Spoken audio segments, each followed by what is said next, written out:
오후의 시작 세상의 모든 정보 안녕하세요. 아나운서 남현종입니다. 미국에 구금됐던 우리 근로자들 다행히 무사히 돌아왔지만 파장이 이어지고 있습니다. 이번 사태로 우리 기업들의 미국 내 공장 건설 일정이 지연되고 인력 공백이 이어질 전망입니다. 이 무엇보다 비자 문제 개선이 이루어지지 않으면 대미 투자에 제동이 걸릴 수 있다는 우려가 커지고 있는데요. 잠시 뒤 경제포커스에서 조지아주 구금 사태 정리해보고 비자 문제 해결책은 없는지 살펴보겠습니다. 그리고 세무정 톡톡 상담소 슬기로운 법률 생활에서는 개인정보를 지키는 방법과 침해됐을 때 대처 방법에 대해 알아봅니다. 최근 잇따르는 통신사와 카드사의 개인정보 유출과 침해 사태로 개인정보에 대한 관심이 커지고 있는데요. 개인정보란 무엇이고 어떻게 지켜야 하는지, 또 유출이나 침해 같은 상황이 됐을 때 어떻게 구제받을 수 있는지 함께 살펴보고 상담도 해드리니까요. 궁금하신 분들 계속해서 청취 부탁드리겠습니다. 저희 방송은 KBS 라디오 유튜브 채널 통해서도 실시간으로 시청하시고 참여하실 수 있습니다. 많은 관심 부탁드리면서 세상의 모든 정보 지금 시작합니다.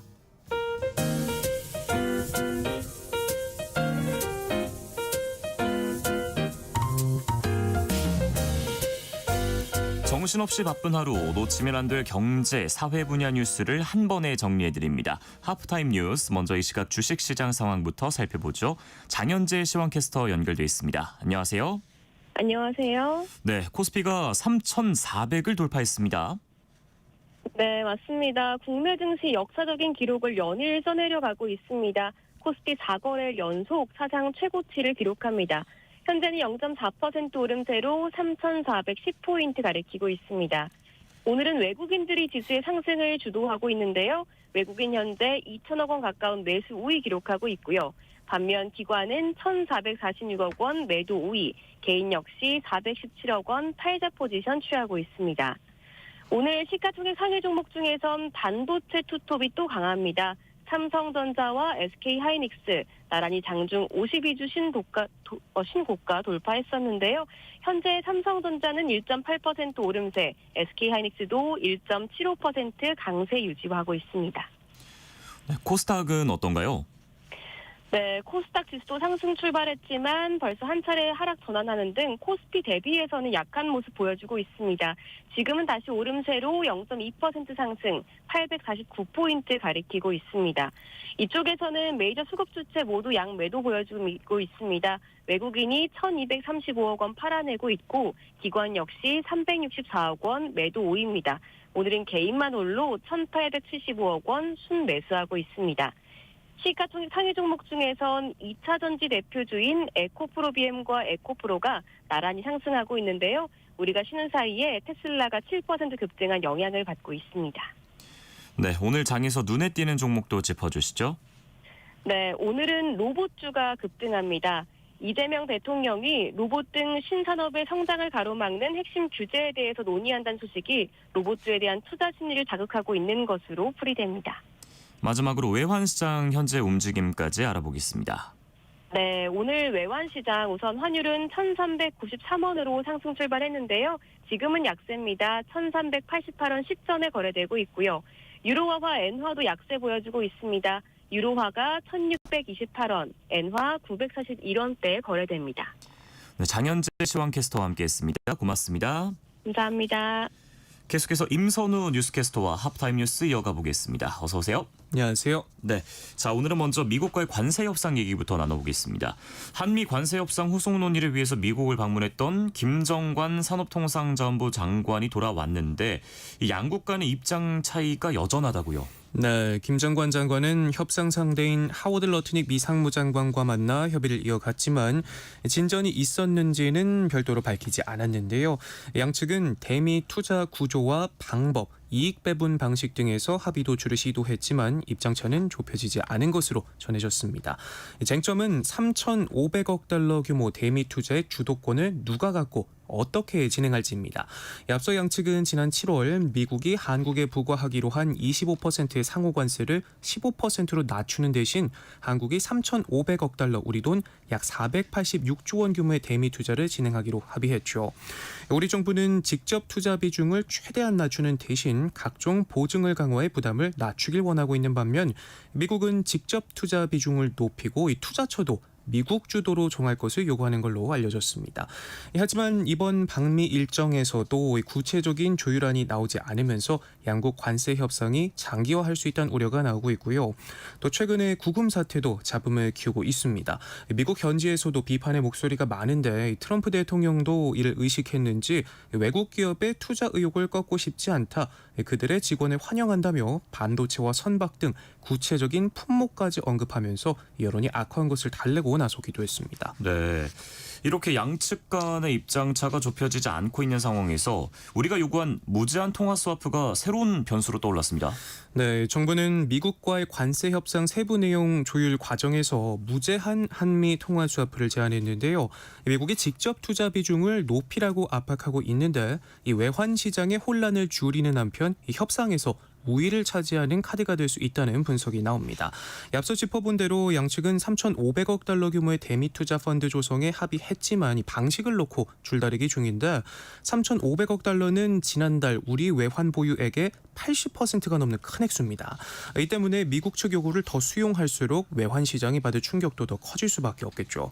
이런 문제를 해결하기 위해서 우리 정부가 미리 정해진 가격에 통화를 빌리고 빌려주는 이 통화 스와프 개설을 미국 측에 요구하고 나선 건데 계약이 체결되면 우리 외환 시장의 혼란을 최소화할 수 있을 뿐만 아니라 우리 쪽 협상력을 높이기 위한 포석이 될 수도 있습니다.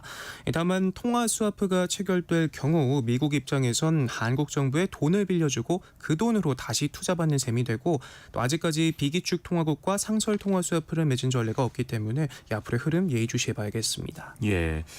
자, 최근에 이 국내 증시를 들었다 놨다 했던 대주주 기전 관련 소식도 짚어보면 정부가 결국 현행대로 종목당 50억 원을 유지하기로 했네요. 네, 정부가 주식 양도세를 부과하는 대주주 기준을 현행 50억 원으로 유지하기로 했습니다. 오늘 오전 구윤철 경제부총리가 이같이 밝혔는데요.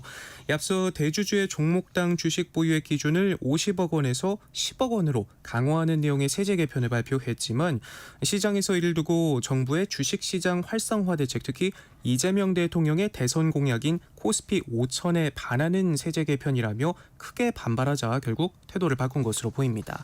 실제로 해당 세제 개편이 발표된 이튿날엔 코스피가 4% 가까이 급락했고 소액 투자자 중심으로 해당 내용을 반대하는 국미청원은 일주일 만에 14만 명을 넘기기도 했는데요. 이처럼 거센 반발이 이어지자 여론을 의식한 여당과 대통령실 등이 대주주 기준을 다시 조정하는 것을 논의했고 부자 감세 논란만 키웠다는 지적을 고려해 원상복구에 나선 모습입니다. 또 지난주에는 이재명 대통령이 취임 100일 기자회견에서 대주주 기준 10억 원을 굳이 고집할 필요는 없다 말의 시정을 들썩이게 하면서 사상 최고가를 연거푸 새로 쓰기도 했는데 오늘도 코스피는 4거래 연속 사상 최고치를 기록하며 처음으로 3,400을 돌파하는 등 랠리를 이어가고 있습니다. 예. 경제 소식 조금 더 짚어보겠습니다. 저성장 늪에 빠져 있는 우리 경제, 대만에도 추월당할 위기에 놓였다고요? 네, 올해 우리 1인당 국내 총생산 GDP가 22년 만에 대만에 추월당할 것으로 보입니다. 우리 경제가 내수 부진과 미국발 관세 전쟁 등으로 발목이 잡히면서 GDP 4만 달러 시대에서 멀어지는 사이 대만은 반도체 수출을 중심으로 고도 성장을 계속하고 있는데요. 세계 1위 파운드리 기업 TSMC를 앞세워 2분기 성장률이 8%를 넘긴 반면 우리 경제는 0.6% 성장에 그쳤습니다. 올해 예상되는 1인당 GDP도 우리는 37,430달러, 대만은 38,066달러로 우리를 추월할 것으로 예상되는데 이대로라면 2003년 이후 22년 만에 역전이 되는 거고요. 4만 달러 시대도 대만이 먼저 열 가능성이 커졌습니다. 대만은 당장 내년에 4만 달러를 돌파할 전망이지만 우리는 2년 뒤인 2027년에나 가능할 것으로 예상되는데요. 저출산 고령화와 원화 약세가 발목을 잡았다는 분석도 있지만 미래 먹거리를 찾는 골든타임을 놓쳤다는 지적이 많습니다. 우리 경제 반등 신호가 절실한데 앞으로 흐름도 짚어보면 현대경제연구원은 올해 우리 경제 성장률 전망치를 1%로 내년에는 1.9%로 내다봤습니다. 올해 전망치는 지난 4월 전망보다 0.3%포인트 상향 조정된 건데요. 올해 하반기부터 재정 확대와 소비 회복세가 뒷받침되면서 경기 반등 모멘텀이 생겼다고 분석했습니다. 다만 수출 부진과 글로벌 통상 압력은 여전히 부담 요인으로 작용하고 있는데요. 특히 내년 미국의 관세 인상 기조가 본격화하면 수출 감소세가 이어질 것으로 관측됐고요. 건설 투자가 반등하고 민간 소비도 개선될 것으로 전망했지만 부동산 시장을 염두에 둔 한국은행의 신중한 통화 정책이 경기 회복에 제약이 될 수 있다고 지적하기도 했습니다. 네. 자, 합타임 뉴스 함께하고 계신데요. 잠시 재난 속보 전해드리겠습니다. 오늘 오후 12시 20분 제주 동부, 제주도 북부 중산간 지역에 호우 경보가 발효됐습니다. 다시 한번 전해드립니다. 오늘 오후 12시 20분 제주 동부, 제주도 북부 중산간 지역에 호우 경보가 발효됐습니다. 인근 지역 주민들께서는 재난 상황에 대비하시기 바랍니다. 자, 계속해서 하프타임 뉴스 이어가겠습니다. 최근에 KT 무단 소액 결제, 그전에 SKT 개인정보 유출도 있었고 해킹 사고가 잇따르고 있는데 배경훈 과기부 장관이 입을 열었습니다. 어떤 얘기들이 나왔나요? 네, 지난 금요일 취임 후 첫 기자간담회에서 최근 KT 무단 결제 사고 대응과 관련해 해킹 신고 이후에나 정부 조사가 가능한 현행 방식에 문제가 있다 쓴소리를 남겼습니다. 그러면서 이 같은 체계를 바꿔야 한다며 국회와도 논의 중이고 정부와 국회 차원에서 할 수 있는 최대한의 고민을 하고 있다 덧붙였는데요. 현행법에 따르면 해킹 등 사이버 침해 사고를 당한 기업이 스스로 정부에 신고하기 전까지는 직권 현장 조사가 불가능하다고 합니다. KT 무단 결제 사고의 경우에도 경찰이 미리 사측의 집단 피해 사실을 알렸지만 회사가 해킹 정황이 없다 자체적으로 판단해 침해 신고를 뒤늦게 하는 바람에 논란이 됐고요. SKT나 KT 등 대기업들은 그나마 뒤늦게라도 신고했지만 과징금과 집단 소송 등을 우려해 아예 피해 사실을 알리지 않고 쉬쉬하는 기업들도 적지 않은 게 현실인데, 이에 따라 근본적 대책을 찾겠다 정보보호 대응 태스크포스 팀을 꾸리고 체질 개선에 나서기로 했습니다. 예. 자, 그리고 2차 소비 쿠폰 신청일이 가까워지고 있습니다. 그런데 1차 때도 뭐 그런 피해가 좀 있었는데 카드사나 은행 등을 사칭한 다양한 스매싱이 예상돼서 정부가 주의를 당부했어요. 네, 결론부터 짚어보면 2차 민생회복 소비 쿠폰 안내 문자에 인터넷 URL이 있으면 100% 사기입니다. 네. 정부나 카드사, 지역화폐사는 URL이 포함된 문자나 SNS 안내 문자를 일절 발송하지 않고요. 또 비슷한 기능의 배너 링크나 FC 기능 등도 제공하지 않습니다. 혹시라도 소비 쿠폰 지급 대상이나 금액을 안내한다거나 카드 사용 신청 등을 해준다며 인터넷 주소 바로 가기가 포함된 문자가 오면 절대 누르시면 안 되겠고요. 해당 URL을 누르면 악성 앱이 설치되도록 해 개인정보가 빠져나갈 수 있으니까요. 특히 주의하셔야겠습니다. 혹시라도 이처럼 스미싱이 의심되는 문자를 받았거나 클릭했을 경우에는 24시간 무료로 운영되는 한국인터넷진흥원 118 상담센터로 신고하시면 도움을 받을 수 있다고 하니까요. 참고하시면 좋겠고요.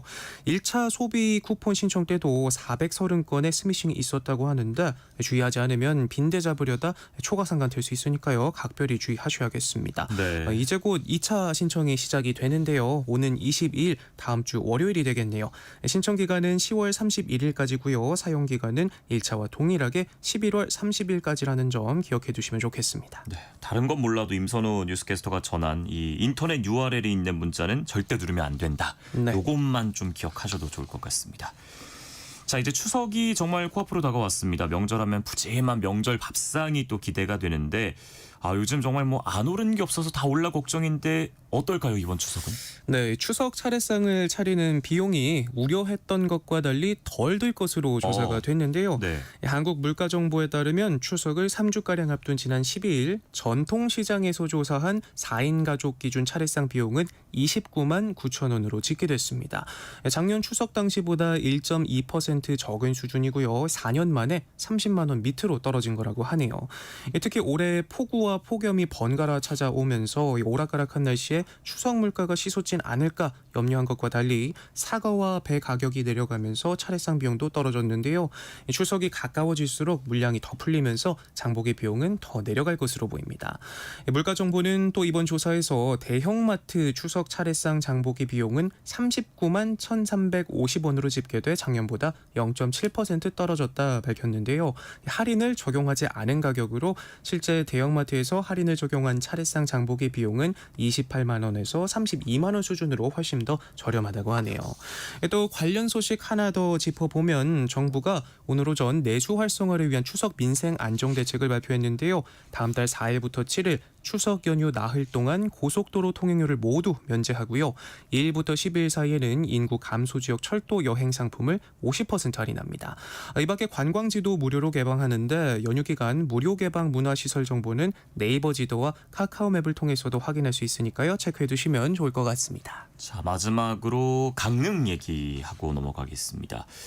정말 비가 오랫동안 안 와서 이 강릉의 주 상수원이죠. 오봉저 수지 저수율이 최악의 상황까지 가나 좀 걱정을 했는데 다행히 주말에 비가 좀 오긴 왔습니다. 네, 바닥을 드러내면서 저수율이 11.5%까지 내려갔었는데 주말 사이 강릉을 비롯한 강원 전역에 많은 비가 내리면서 저수율이 16%대까지 회복됐습니다.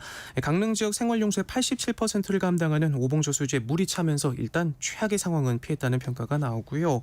하지만 해갈까지는 아직 갈 길이 멉니다. 강릉시는 비가 오면서 중단됐던 운반 급수를 재개했는데 전문가들은 인위적인 몰 공급만으로는 저수율 상승 등의 한계가 분명하다며 가뭄 해소를 위해선 더 많은 비가 필요하다 강조하고 있는 만큼 시원한 가을 비가 한 번 더 와줬으면 하는 바람입니다. 예, 오늘 하프타임 뉴스는 여기까지 하겠습니다. 임선우 뉴스캐스터와 함께했습니다. 고맙습니다. 고맙습니다.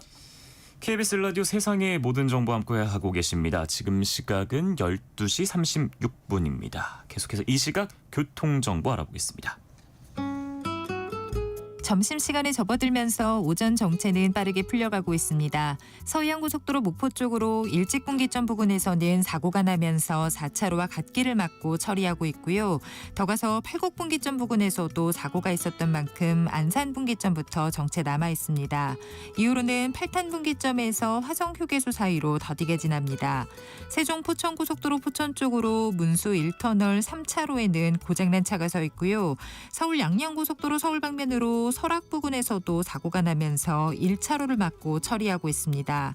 영동고속도로 강릉 쪽으로 반월터널 부근 사고는 여전히 3, 4차로를 막고 처리하고 있는데요. 뒤로 안산나들목부터 정체 심합니다. 더 가서 동수원 부근 5차로에서는 장애물을 처리하고 있습니다.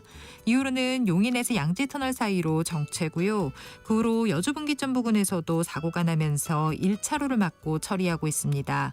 반대 인천 쪽으로 신갈분기점 부근 4, 5차로에서도 사고를 처리하고 있습니다. KBS 교통정보센터에서 김민희였습니다. 세상의 모든 정보는 청취자분들의 관심과 참여를 기다립니다. 방송 들으시면서 궁금한 점이 있거나 의견 공유하고 싶은 분들 계시면 문자 보내주세요. 추첨을 통해 모바일 쿠폰 보내드리겠습니다. 참여하실 번호는 샵 9730이고요. 짧은 문자 50원, 긴 문자 100원의 이용료가 부과됩니다. 콩 게시판을 통해서는 무료로 참여하실 수 있고요. KBS 1라디오 유튜브 채널을 통해서도 실시간으로 시청 참여하실 수 있습니다.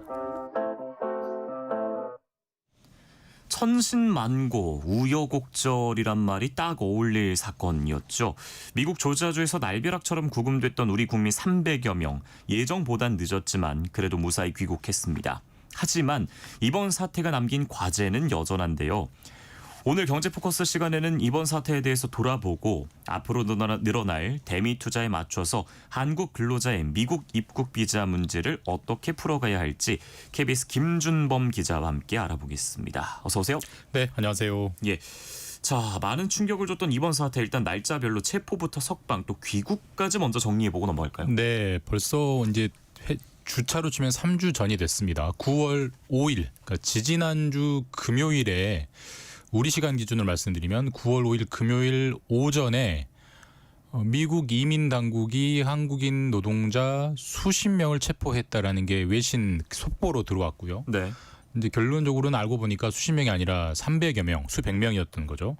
그래서 한 오후쯤 되니까 지지난주 금요일 오후쯤 되니까 체포된 사람이 수백 명이다. 300명대, 400명대라는 게 확인이 됐고 정확하게는 현장에서 475명이 조지아주에 있는 메타플랜트, 그러니까 현대자동차랑 LG에너지솔루션이 합작해서 짓는 2차 전지 공장에서 체포가 됐고요. 그중에 310여 명이 한국인이라는 게 확인이 됐습니다. 그리고 이 한국인들은 바로 바로 조지아주 폭스턴에 있는 구금 시설로 다 구금됐고 네. 그때 영상들이 공개가 됐죠. 이렇게 모자이크는 쳤습니다마는 수갑을 차고 쇠사슬을 차고 우리가 미국 드라마나 영화에서 보면 중범죄자들이 받는 그런 예. 취급을 받으면서 호송차 타고 구금이 됐고요. 2-3일 지나서 이 업무를 담당하는 미국의 이민 당국의 수장이 국토안보부 장관인데 국토안보부 장관의 메시지가 나왔습니다. 그러니까 한국인 근로자들이 출국 명령, 그러니까 나가라는 명령을 무시했다. 그 미국 정부의 명령을 무시했고 구금됐고 심지어 소수는 범죄와도 관련이 돼 있다. 그러니까 아주 무거운 혐의다라는 메시지를 밝혔습니다. 그래서 네. 우리 정부가 부랴부랴 이건 보통 문제가 아니다 해서 외교부 장관, 외교부 차관 다 미국으로 날아가서 바로 협상을 시작을 했고 그래서 조금 잘 풀리는 듯 했습니다. 그래서 지난주 수요일 우리 시간으로 9월 10일이면 그분들을 태운 그러니까 석방된 한 구금자들을 태운 비행기가 한국 땅에 도착할 것이다라는 정부의 예고가 있었는데 그 석방 작업이 진행되다가 갑자기 중단이 됐어요. 그래서 갑자기 중단이 됐다는 메시지가 또 나와서 진짜 더 큰일 나는 거 아니야? 라고 걱정이 커졌지만 나중에 알고 보니까 그때 트럼프 대통령이 아니 이번 일은 약간의 어떤 의사소통에 착오가 있었던 것 같다. 네. 되도록 귀국하지 말고 미국에 남아서 원래 하던 일을 계속했으면 좋겠다라는 미국 트럼프 대통령의 메시지가 나오면서 귀국을 할 거냐 말 거냐 의사소통 그러니까 확인하는 작업이 한 번 더 있었고요. 대부분의 우리나라 구금자들은 일단 귀국하겠다. 일단 너무 큰 일이기 때문에 그래서 316명 딱 한 명 빼고는 다 석방이 돼서 다 우리나라 비행기를 타고 지난주 금요일 그때 생중계로 나왔으니까 많이들 보셨을 겁니다. 지난주 금요일 오후 한 3시 반쯤에 그분들을 태운 비행기가 우리나라에서 도착을 해서 일단은 신체 구금 문제는 딱 일주일 동안 정말 긴박하게 진행됐다가 막판에 잘 협상이 돼서 일단은 큰 문제 없이 귀국은 했습니다. 네. 이 국민들께서 가장 걱정했던 부분 중에 하나가 구금되셨던 분들의 건강인데 이 건강 상태는 어땠습니까? 정부도 그렇고 해당 구금자들이 소속된 기업, 회사도 그렇고 다 건강을 가장 우려했고요. 말씀하셨듯이. 그래서 실제로 돌아오는 전세기에 전문의도 함께 동승을 해서 혹시 모를 사태에 대비를 했는데 전반적으로는 크게 아픈, 그러니까 크게 어딘가를 다친 분은 없었고요. 심지어 한 분은 임신부였대요. 임신부였는데도 다행히 신체적인 문제는 없다고 합니다. 다만 이제 이분들이 워낙 큰 일을 겪었기 때문에 제가 방금 말씀드렸지만 거의 중범죄자 취급을 받고 예. 쇠사슬을 치고 들어갔단 말이에요. 그게 이제 그분들 심리적으로는 상당히 트라우마가 있을 거기 때문에 정부나 기업에서는 이제 심리적 안정 치료를 좀 장기간 제공할 예정이라고 합니다. 네, 이분들이 이제 귀국을 하시면서 당시의 상황들 또 이제 구금돼 있을 때 어땠는지 이 증언이 나오고 있는데 예. 생각했던 것보다도 좀 열악한 상황이었던 것 같더라고요. 예, 이건 이제 우리 입장에서 한국 입장에서 인권 침해 문제를 미국 정부에 공식으로 제기해야 될 정도의 상황들이 여러 가지 있었던 것 같아요. 일단 그 구금자분들이 기자들 만나서 이제 부분 내놓으신 증언들을 종합해 보면은 일단 이런 말이 있었습니다. 도저히 먹을 수가 없었다. 음식이 쓰레기 같았다.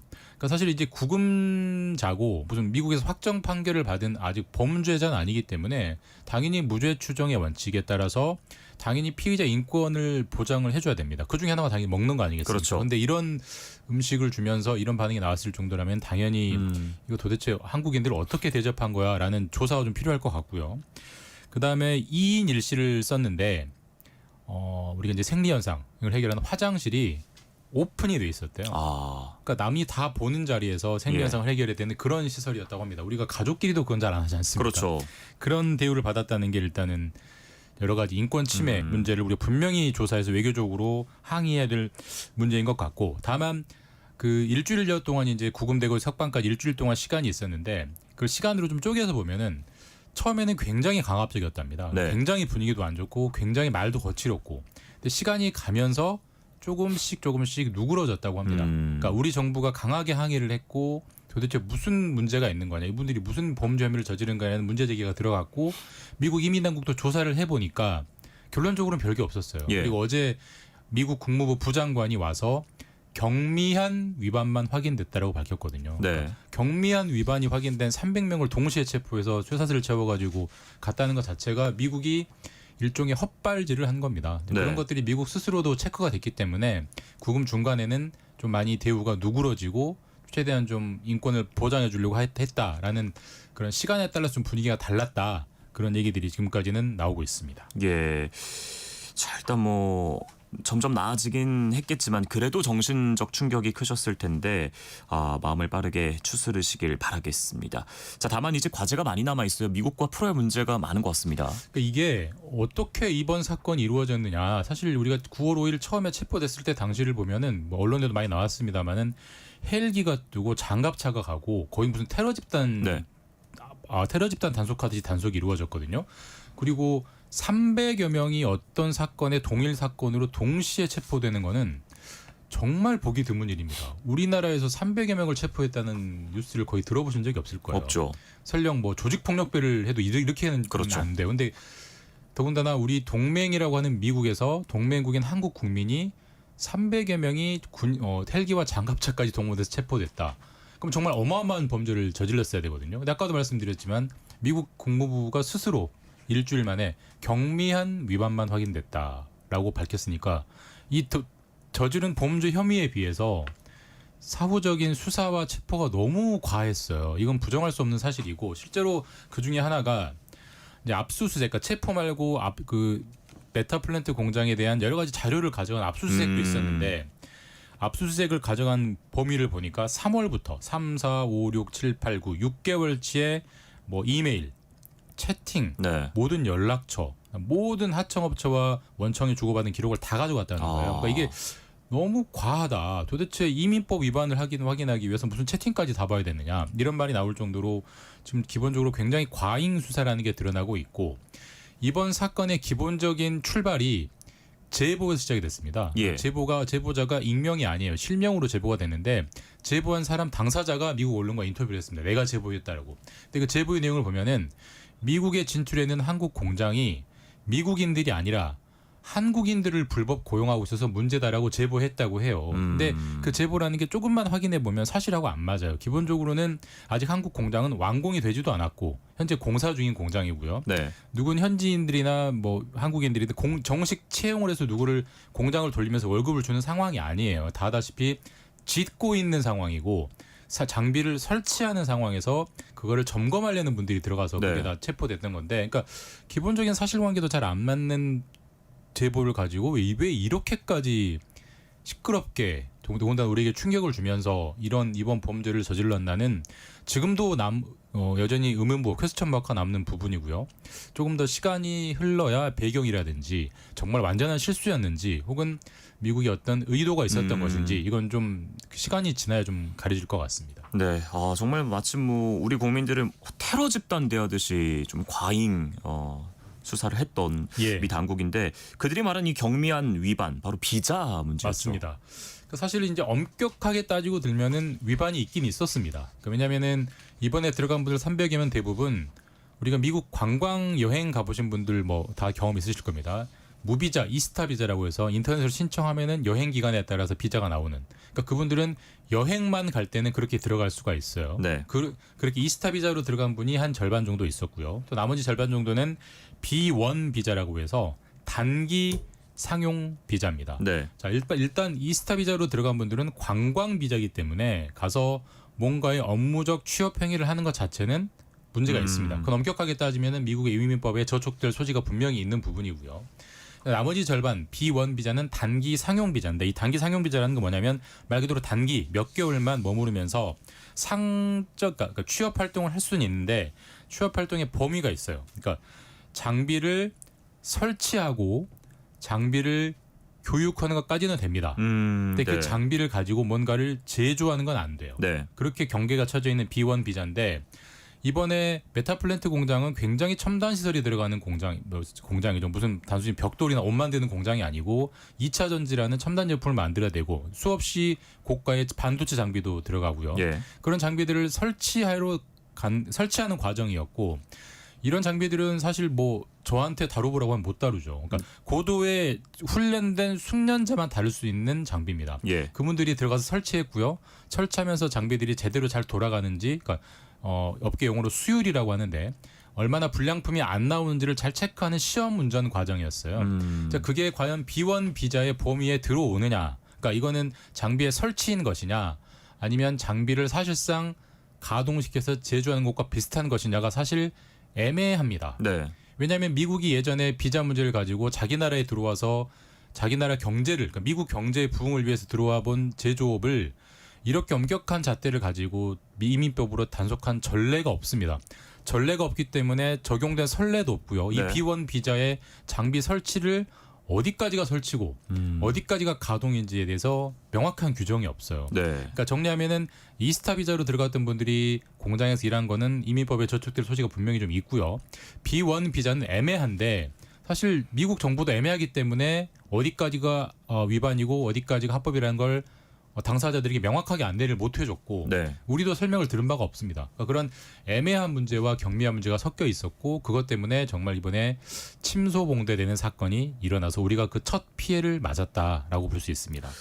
네, 이게 말씀하신 대로 경계 자체가 애매모호하고 관행대로 했는데 지금 이런 사태가 일어났기 때문에 기업들 입장에서도 좀 투자 심리가 위축된다거나 앞으로 관계가 좀 껄끄럽거나 그럴 수도 있겠어요. 그럴 수밖에 없죠. 당장 이번에 체포가 일어난 메타플랜트는 현재 공장 건설이 중단됐습니다. 왜냐하면 네. 다 들어와 버렸기 때문에 우리나라 국민들이. 그래서 최소한 짧게 잡아도 공기가 두세 달 정도는 더 연기될 수밖에 없고요. 그다음에 우리 뭐 지금 다 아다시피 관세 협상 이후에 뭐 3,500억 달러 어마어마한 돈을 한국이 미국에 투자하라고 미국 정부가 요구하고 있지 않습니까? 예. 그럼 3,500달러 우리 돈은 지금 거의 몇백조 원인데 그 돈을 가지고 투자를 하면 앞으로 얼마나 많은 공장들이 지어지겠어요. 그럼 그 공장을 지으러 얼마나 많은 한국인들이 들어가야겠어요. 근데 지금까지 이스타 비자나 B1 비자를 받고 들어갈 수밖에 없었던 이유는 전문직 비자를 신청을 하면 비자가 잘 안 나왔습니다. 네. 한 번 신청하면 6개월, 9개월, 심지어는 1년씩 있다가 비자가 나왔기 때문에 당장 일은 해야 되고 비자는 안 나오고 그러니까 어쩔 수 없이 약간의 위법 같은 거 애매한 걸 비자를 가지고 일단 들어갔던 거거든요. 근데 앞으로는 더 많은 한국인이 들어가야 돼요. 지금 미국이 매우 많은 투자를 유지하고 있기 때문에 그렇다면 결국은 비자 발급 절차가 개선이 안 되면 이 문제는 반복될 수밖에 없습니다. 그러니까 엄격하게 따지면은 비자의 범위를 벗어나는 일을 하면서 들어가서 일을 하든지 아니면 비자법, 이민법이 무서워서 안 들어가든지 둘 중에 하나가 되는 건데 그렇게 되면은 미국 정부가 원하는 대미 투자가 대규모로 이루어지기가 어렵죠. 이 그렇죠. 부분은 양국 정부가 풀 수밖에 없어요. 한국, 미국 정부가 미국에 많은 투자가 하길 원하면 한국인들이 많이 들어올 수 있게 비자를 열어줘야 되고 그걸 빨리빨리 내주는 그런 절차가 필수적으로 진행돼야 됩니다. 예. 자, 어쨌든 이번 사태가 다시 이런 일이 안 일어나는 게 중요한데 어떤 뭐 대책이 나오고 있습니까? 일단 한 가지 방향은 잡혔습니다. 그러니까 미국 정부가 한국 맞춤형 비자라는 거를 만들어주겠다라고 일단 방향은 잡았어요. 그렇기 때문에 아까도 말씀드렸지만 이제 매우 많은 한국 기업들이 진출을 해야 되고 매우 많은 공장을 지어야 되고 또 상당수 거의 대부분은 매우 전문적인 인력들이 들어가서 일을 해야 되는데 지금까지는 비자가 안 나왔는데 이제는 앞으로 한국 맞춤형 비자를 내주겠다고 하니까 그 부분은 분명히 이제 다행이긴 한데 다만 이게 미국도 미국 이민법 이민 관련 규정들을 바꿔야 되거든요. 바꾸는 데는 시간이 걸릴 거예요. 아무리 빨라도 몇 달은 걸릴 거란 말이에요. 근데 지금 공장은 짓고 있잖아요. 네. 몇 달 동안은 이 현재 기존의 규정들이 적용될 텐데 그럼 지금 기존의 공장들은 무슨 비자로 어떻게 들어가서 공사를 해야 되나 이게 당면한 기업들의 고민입니다. 이 부분은 뭐 임시 조치라든지 빠른 패스트트랙이나 이런 게 나와야 되는데 아직까지 그 부분을 어떻게 하겠다는 설명까지는 아직은 나오지 않고 있습니다. 좀 답답한 대목이 거기입니다. 또 다른 뭐 대책으로 떠오르는 건 없나요? 그러니까 차제에 그러니까 우리가 아예 가장 좋은 방법은 한국 쿼터를 받는 겁니다. 그러니까 예를 들어서 한국인들은 1년에 5만 명까지는 예를 들면 뭐 6만 명까지는 혹은 10만 명까지는 이러이러한 비자는 바로바로 내주겠다라고 미국 정부의 약속을 받아내면 가장 좋죠. 그러면은 매우 많은 전문직들이 들어가서 미국 공장을 지으면서 미국이 원하는 투자를 할 수 있는 거니까. 근데 그게 미국이 기본적으로 요즘 이민을 차단하고 있기 때문에 그런 쿼터를 잘 안 내주려고 해요. 그렇다고 한다면은 쿼터까지는 아니더라도 기존 비자라도 발급 기간을 줄여주겠다 이런 최소한의 약속 정도는 받아야 앞으로 할 수 있을 것 같습니다. 예. 빠르게 대책이 마련돼서 이런 사태가 다시는 일어나지 않아야겠습니다. 경제포커스 오늘은 여기까지 하겠습니다. 김준범 KBS 기자와 함께했습니다. 고맙습니다. 감사합니다. KBS 라디오 세상의 모든 정보 1부 순서는 여기서 마무리하겠습니다. 2부에도 오늘의 뉴스 슬기로운 법률생활 한 끼실록 기다리고 있습니다. 계속해서 많은 청취 부탁드리겠습니다. 저는 그러면 1시 정각 2부에 다시 찾아오겠습니다.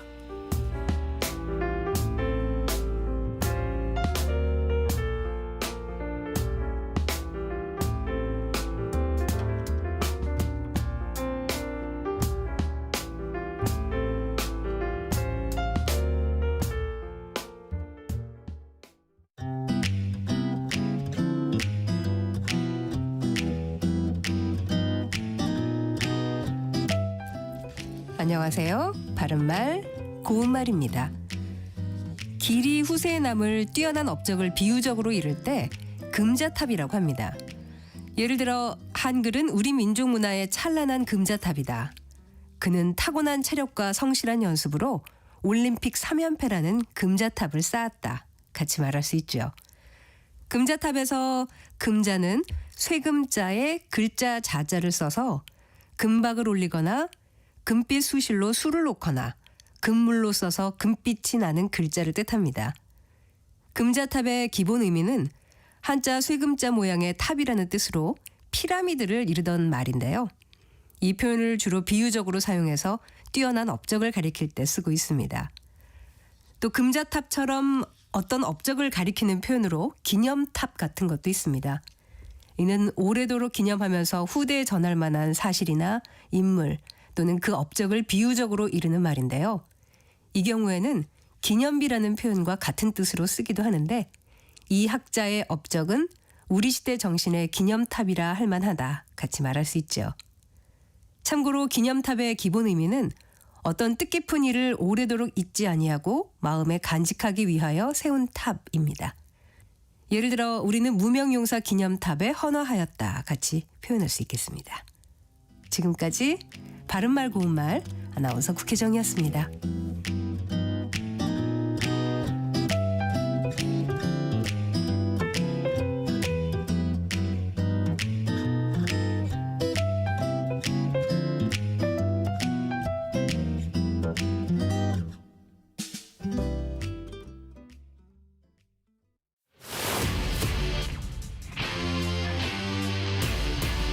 토론에 정답은 없습니다.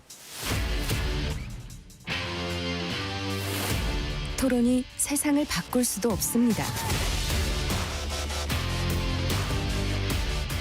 하지만 질문은 새로운 세상을 만들 수 있습니다. 질문으로 올바른 세상을 만드는 첫걸음. 평일 저녁 7시 20분 KBS 열린 토론.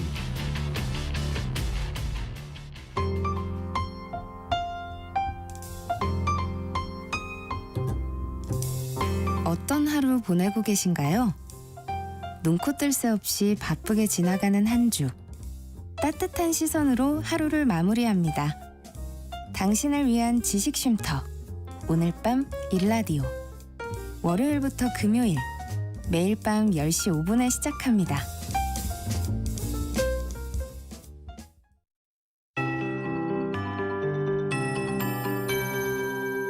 KBS 58분 날씨. 제주도에는 시간당 30에서 50mm의 폭우가 쏟아지며 곳곳에 호우경보가 발효 중입니다. 전남 고흥과 완도에도 호우주의보가 내려져 있습니다. 오늘 저녁까지 제주도와 전남 지역에는 최고 60mm, 경남에는 5에서 40mm, 전북 남부에는 5mm 안팎의 비가 내리겠고요. 전북 북부 지역에는 빗방울이 떨어지는 곳이 있겠습니다. 중부지방은 오늘 가끔 구름만 많이 끼겠습니다. 낮 기온은 서울과 대전 30도, 강릉, 대구, 부산, 제주 31도, 광주 29도 등으로 평년보다 1도에서 6도 정도 높아 늦더위가 이어지겠는데요. 해가 지면 빠르게 선선해지겠습니다. 큰 일교차를 주의하시기 바랍니다. 내일은 전국이 대체로 흐린 가운데 오전부터 저녁 사이 전국 대부분 지역에 소나기가 내리겠고요. 내일 늦은 밤부터는 수도권 등 중북부 지방부터 비가 내리기 시작해 모레 수요일에는 강릉을 포함한 전국에 비가 오겠습니다. 강원 영동의 비는 목요일 오전까지 이어지겠습니다. 비가 지난 뒤에는 이번 주 후반부터 낮 기온이 떨어지면서 늦더위도 점차 누그러질 전망입니다. 현재 서울의 기온은 28.9도, 습도는 57%입니다. 송소진입니다.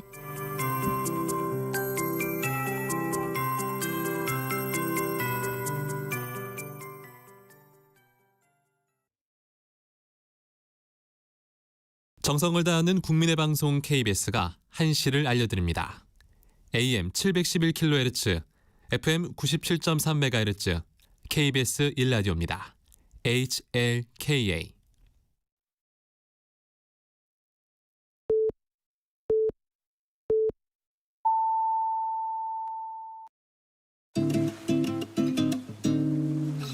나른한 오후를 책임질 영양 만점 지식 비타민. 세상의 모든 정보.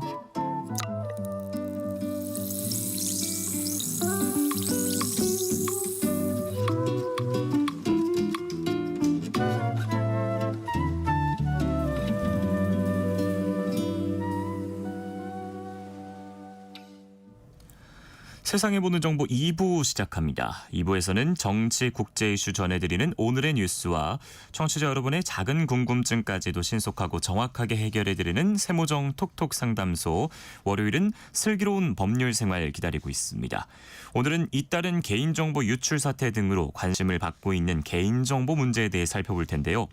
개인정보가 왜 중요하고 어떻게 보호해야 할지, 또 침해나 유출이 일어난 경우에는 어떻게 대처해야 될지 두루두루 살펴보겠습니다. 자, 궁금한 점 있으셨다면 미리미리 문자 보내주세요. 상담도 해드리고 추첨 통해서 총 5분께 모바일 햄버거 쿠폰도 보내드립니다. 문자 보내실 곳은 샵 9730번, 짧은 문자는 50원, 긴 문자는 100원의 정보 이용료가 있습니다. 콩 게시판에선 무료로 참여하실 수 있습니다. 그럼 먼저 라디오 정보센터 뉴스 전해드립니다. 더불어민주당이 조희대 대법원장의 자진 사퇴를 연일 압박하고 나섰습니다. 대통령실은 이 같은 요구가 나온 이유를 돌아봐야 한다는 입장을 밝혔고, 국민의힘은 이 대통령 유죄 판결을 뒤집으려는 것이라고 비판했습니다. 갯벌에 고립된 노인을 구조하다 숨진 해양경찰관 고 이재석 경사의 연결식이 오늘 열렸습니다. 유족과 동료들은 해경이 진실을 은폐하려 한다고 지적했고, 해경은 그런 사실이 없다며 진실 규명에 노력하겠다고 했습니다. 미국과 관세 협상 세부 논의를 이어가기 위해 김정관 산업부 장관에 이어 오늘은 여한구 통상교섭본부장이 미국으로 향했습니다. 직접 투자 비중을 높이라는 미국의 계속된 압박에 우리 정부는 무제한 한미 통화 스와프 체계를 요구하고 나섰습니다. 정부가 오늘 주식 양도세를 내야 하는 대주주 기준을 종목당 50억 원으로 유지하기로 했습니다. 통혜교 한학자 총재가 오늘 예정된 특검의 3번째 소환 통보에도 응하지 않았습니다. 특검팀은 향후 대책을 검토하고 있다고 밝혔습니다. 지금까지 라디오 정보센터 뉴스 정원나였습니다.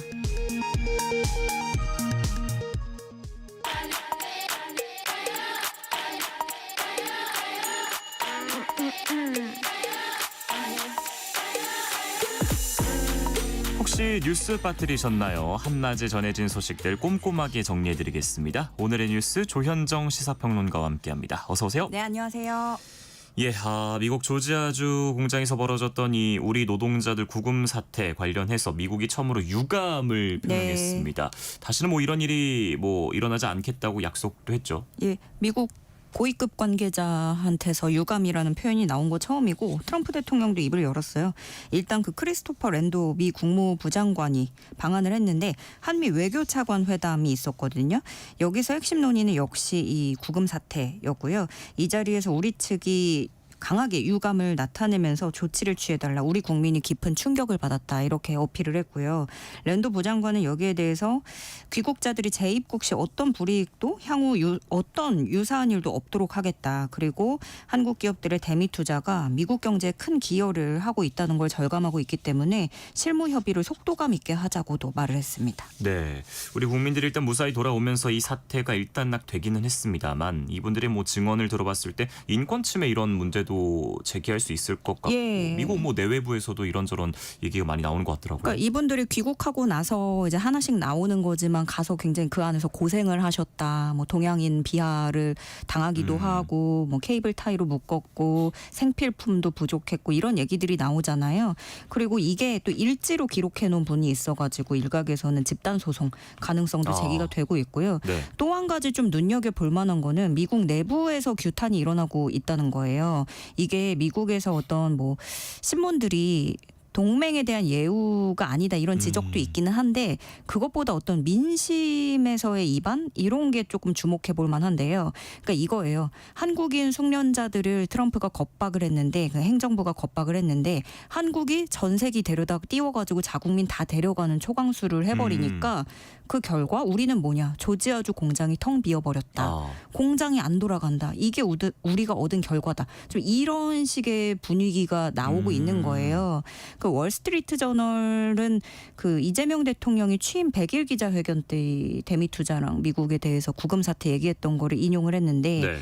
미국인들에게 듣기 거북할 수 있지만 이것은 사실이다. 미국에는 이런 일을 할 만한 인력이 없다. 그들의 유연성도 결국 자국 유권자들의 인내심과 충돌한다. 이런 식으로 어떤 한국의 여론, 국민 정서 이런 것들을 조금 고려하는 분위기도 읽혀지고요. 또 미국 중진급 전 의원들이 모여서 미국의 동맹 관계와 경제 모두에 타격을 줬다라면서 규탄하는 일도 있었습니다. 트럼프도 이걸 의식을 했는지 나는 그들의 의욕을 꺾고 싶지 않고 우리는 그들을 환영한다. 이렇게 얘기를 하면서 좀 자기 지지층을 또 무시할 수는 없기 때문에 네. 외국 인력들이 왜 들어와야 되는지 좀 설명을 하고 그리고 대미 투자 기업들을 향해서는 미국 체류를 보장하겠다라는 뜻을 시사하고 있습니다. 네. 자, 어쨌든 뭐 이런 일이 다시 일어나지 않도록 좀 대책이 하루빨리 좀 마련이 됐으면 좋겠습니다.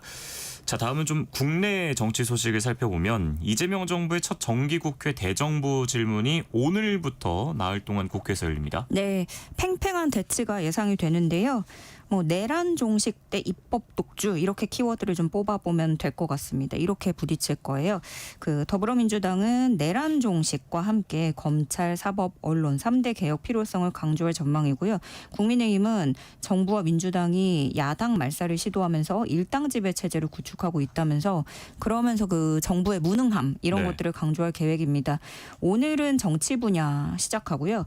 내일 외교통일 안보 분야, 모레 경제, 18일에 교육, 사회, 문화 분야 이 순서로 진행을 하게 되는데 그러니까 오늘이 정치 분야죠. 정부 측에서는 김민석 총리 비롯해서 정성호 법무부 장관, 윤호중 행안부 장관, 정동영 통일부 장관 등이 출석을 하게 됩니다. 특히 그 정부조직법 개정안 두고 격돌이 예상이 되고요. 또 검찰 폐지가 사실상 검찰청 폐지는 사실상 확정이 됐기 때문에 후속 입법 사안이라고 할 수 있는 그 검찰의 보안 수사권 여부에 대해서 논쟁이 벌어질 가능성도 보여집니다. 여야는 격돌을 예고하면서 이번에 그 대정부 질문에 또 전투력이 강한 의원들을 전진 배치하기도 했습니다. 네, 말씀하신 이 정부 여당이 지금 추진하고 있는 사법개혁에 대해서 각급 법원장들이 입장을 낸 게 주말 사이 또 화제였습니다. 이 사법개혁 둘러싼 현재 상황은 어떻습니까? 예, 이게 지난주 금요일 오후에 서울 대법원 청사에 그 전국 법원장급들이 모였어요. 그래서 임시회의를 열었는데 어떤 입장을 냈냐면 사법제도 개편은 국민을 위한 사법부의 중대한 책무이자 시대적 과제이므로 국민과 사회 전반에 미칠 영향을 충분히 고려하여 추진돼야 하고 이를 위해 폭넓은 논의와 수기 및 공론화 과정을 거치는 게 필요하다라고 밝혔는데요. 이렇게 우려를 나타내고 사실상 반대한다라는 입장을 공식적으로 표명한 게 되는 거죠. 네. 그리고 야당인 국민의힘은 이 민주당이 사법개혁 추진하는 걸 두고 정치적인 목적이 다분한 계약이다. 악법이다. 이렇게 규정을 하고 있어요. 그런 와중에 또 오늘 오전에는 대통령실 브리핑이 있었는데요. 조희대 대법원장 사퇴를 요구하고 있다는 여권 요구에 대해서 원칙적으로 공감한다라는 입장을 대통령실에서 밝혔어요. 그 시대적 국민적인 요구가 있다면 임명된 권한으로서 이런 요구가 왜 일어났는지 개연성과 이유에 대해서 좀 살펴보고 돌이켜봐야 될 필요가 있지 않냐 하는 점에서 원칙적으로 공감한다라고 부연 설명을 덧붙였는데요. 조희대 대법원장을 대통령실도 정조준하면서 사법부 압박에 나서는 모습입니다. 예, 이 사법개혁에 있어서 어떤 이 세부 내용에서 충돌하고 있는 건지 좀 자세히 짚어볼까요? 예, 이게 좀 뭐 여야가 사법개혁 두고 사법부 두고 뭐 충돌한다라는 거는 많이 나오지만 요 맹점을 하나씩만 조금 보면은요. 네. 첫 번째로는 대법관 증원 문제가 있어요. 그러니까 지금 대법관이 14명인데 민주당이 원래 30명까지 늘리자고 했다가 26명으로 좀 조정을 해서 보고를 한 상태입니다. 근데 이게 적체 현상 때문에 그렇다고 얘기를 하고 있어요. 네. 대법관 수가 오래전에 설정해둔 그대로라서 일을 처리하기에 무리가 있다라는 거예요. 그래서 판사들의 과중한 업무 또 법원의 이런 폐쇄적인 구조가 국민 눈높이에 맞지 않는 판결을 양산하고 있다. 네. 국민들이 피해를 보고 있다라는 건데요. 또 여기에다가 대법관이 부족해서 3심제라고 하는 국민 권리가 침해당한다라는 주장을 여당은 하고 있는 겁니다. 그렇지만 법원의 입장은 그렇게 되면 모든 재판이 대법까지 가는 게 너무 당연해져서 오히려 시간이 지연될 수 있다라고 반박을 하고 있고요. 네. 또 적체 현상이라는 게 1, 2심 때 더 심하기 때문에 1, 2심 판사들이 늘어나야 된다는 거예요. 대법관에 늘릴 게 아니라. 예. 그래서 아예 안 늘릴 건 아니고 한 4명 정도 증언이 적절하다라는 의견도 이번 법원장 회의에서 나왔다고 하고요. 네. 두 번째로 이 내란 전담 재판부. 요게 한동안 뉴스에 계속 많이 나오고 있는 건데 그러니까 민주당이 지금 내란 재판에 있어서 윤 전 대통령이 오늘도 그 내란 재판에 9번 연속 불출석하기로 했거든요. 네. 이런 식으로 재판이 너무 더디다. 이거는 재판부가 자초한 면이 있고 내란범을 보호하고 있는 거 아니냐. 그래서 전담 재판부가 필요하다라는 거예요. 근데 법원행정처에서는 이거 별도로 두는 거는 좀 위헌 소지가 있지 않느냐 이런 반박을 하고 있는 건데 또다시 민주당이 반박을 하는 건 별도의 법원을 따로 기구를 두는 것도 아니고 서울중앙지법 형사합의부에 내란 전담 부서를 설치를 하는 건데 문제가 없다. 2017년에도 지식재판 전문 재판부 이게 지적재산권 사건을 전담하는 부서였거든요. 이런 부서가 따로 있기 때문에 위헌 논란이 없다라고 주장을 펴고 있습니다. 네. 마지막으로 이제 법관 평가제예요. 그러니까 원래 이 법이라는 게 사실 뭐 우리 같은 일반인들이 접근하기가 되게 좀 어렵고 그렇잖아요. 네. 그 민주당은 법관 평가가 폐쇄적이라서 외부위원을 통해서 좀 평가하는 게 필요하다. 그런 제도를 도입해야 된다라는 건데요. 법원행정처는 이거는 인사 개입이고 법관의 인적 독립과 재판 독립이 침해될 수 있기 때문에 받아들이기 어렵다라고 이렇게 맞서고 있는 겁니다. 근데 그러면서도 또 접점은 있어요. 압수수색 영장 사전심 문제 그리고 하급심 판결문 공개를 확대하자라는 내용의 경우에는 여당도 그렇고 사법부도 그렇고 모두가 국민의 기본권이 도움이 된다고 보고 있기 때문에 네. 요거는 같이 공감대를 이루면서 찬성하고 있는 상황입니다. 네. 자, 다음 소식으로 넘어가 보면 이 권성동 국민의힘 의원에게 금품을 건넨 혐의 등으로 혐의를 받고 있는 통일교 한학자 총재가 특검 출석 요구를 또 거부했다가 자진 출석 의사를 밝혔네요. 네, 오늘 원래 오전 10시에 출석하라고 했어요. 근데 출석하지 않겠다. 건강상의 이유를 들었고요. 이렇게 되면서 지난 8일, 11일 불출석하고 오늘도 불출석한다고 하니까 특검은 그러면 이제 대책을 검토 중이다 하면서 체포영장 청구 가능성까지도 시사를 했어요. 그러다가 한학자 총재 측이 이 특검 공지가 나오니까 얼마 되지 않아서 갑자기 자진 출석 의사를 밝혔습니다. 그러니까 그 출석 거부가 아니고 17일이나 18일쯤에 내가 자진 출석할 테니까 날짜를 정해주면 성실히 조사를 받겠다라고 입장을 밝힌 거예요. 네. 그러니까 체포영장 청구까지는 좀 막아보려는 것으로 풀이가 되고요. 그리고 또 권성동 의원은 지난주에 국회에서 체포동의안이 통과됐는데 영장실질심사 내일 오후 2시에 열리고요. 모레는 김상민 전 검사에 대한 영장실질심사 열립니다. 그래서 이 두 사람 영장이 발부되면은 통일교하고의 유착관계, 그런 윤 전 대통령 부부하고 종교계 유착, 공천 개입 이런 식으로 2라운드 수사를 가르는 분수령이 될 전망입니다. 네. 자, 나라박 소식도 살펴보겠습니다. 일본이 지난해 사도광산을 유네스코 세계유산으로 등재할 때 한국 측과 약속했던 노동자 추도식이 또다시 일본 측만 참가한 반쪽 행사로 치러졌습니다. 예, 이번에 추도식의 일본 측 대표를 보면은 오카노 유키코 외무성 국제문화교류 심의관이에요.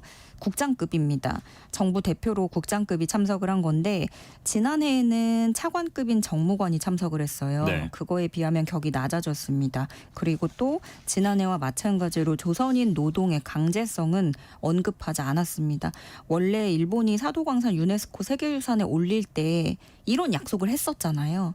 근데 한 번도 지킨 적이 없어요. 강제성에 대해서 언급을 한다라는 거는. 그래서 우리나라가 올해에도 일본 측하고 이 추도식에 대해서 조율을 했는데 노동자 그 조선인 노동자의 강제성이 충분히 안 담겨서 우리는 이게 받아들일 수 없다. 그래서 이번 달 초순에 불참을 통보를 했어요. 그리고 대신에 우리 정부는 올해에도 자체 추도식을 열 거라고 하는데 좀 가을 정도로 보고 있고요.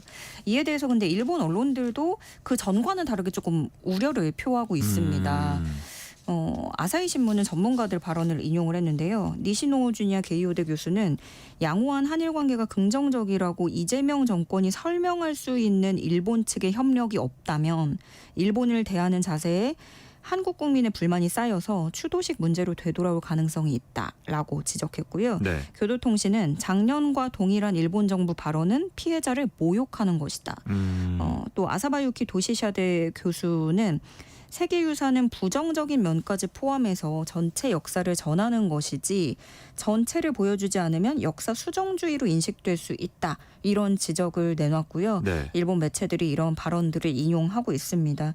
그리고 요미우리 신문 같은 경우에는 여기는 꽤 이제 보수 성향으로 분류가 되는 곳인데 여기서도 그 이재명 대통령이 국익을 중시하는 실용 외교를 내세우는 가운데 대일 관계를 배려했다는 분석이 나온다.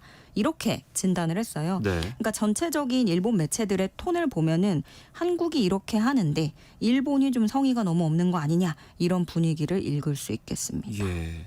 자, 마지막 소식으로 네팔.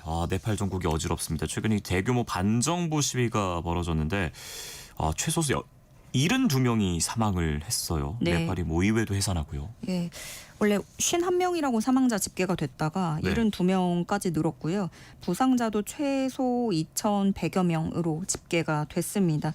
근데 이번 반정부 시위가 뭐 정부가 SNS를 차단하면서 뭐 촉발이 됐다라고는 하지만 사실 여기 오랜 기간 쌓였던 거예요. 그런 경제난도 그렇고 그래놓고 고위층 자녀들은 뭐 이렇게 막 사치하는 모습들이 네. SNS에 너무 올라오고 이런 것들이 핵심 원인이었다고 볼 수 있는데요.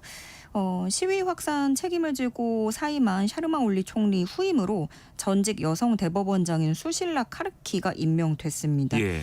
어쨌든 이렇게 해가지고 의회 해산하고 내년에 조기 총선 실시하고 또 좀 질서는 돌아간 것 같아요. 근데 일단락은 됐는데 지금 폭력 사태의 후유증도 상당한 상황입니다. 뭐 전 세계 그런 네팔 재무장관 영상 이렇게 끌려가고 구타당하고 이런 모습도 너무 퍼지기도 했고 그리고 시위로 혼란해지니까 그 틈을 타서 교도소에서 수감자들이 탈옥을 했어요. 네, 탈옥을 해서 군경과 충돌해서 숨지는 일도 있었고요. 네. 그 탈출한 수감자 12,000여 명이 아직 잡히지 않은 상태입니다. 또 시위대가 전국에서 수천 채 건물을 불태우고 약탈하면서 카트만두에서만 수십억 달러 상당의 피해가 발생한 걸로 집계가 됐고요. 그리고 또 하나는 이제 빨리 일상으로 돌아가고 나라 국정이 돌아가야 되는데 의회도 그렇고 공공기관 건물들이 상당수 불에 타가지고 정부 운영에 필요한 문서나 물품 같은 걸 지금 당장 구할 수가 없는 상태라고 합니다. 그래서 신임 총리가 당장 일이 좀 버거울 것 같아요. 법 질서를 회복해야 되고 의회 같은 주요 기반 시설도 재건해야 되고 그러면서 국민들을 안심시키고 하나로 모으는 거 이렇게 여러 과제에 직면할 것으로 예상이 됩니다. 예, 정상화되기까지는 조금 더 시간이 필요할 것 같습니다. 오늘의 뉴스는 여기까지 함께하겠습니다. 조현정 시사평론가와 함께했습니다. 고맙습니다. 네, 고맙습니다.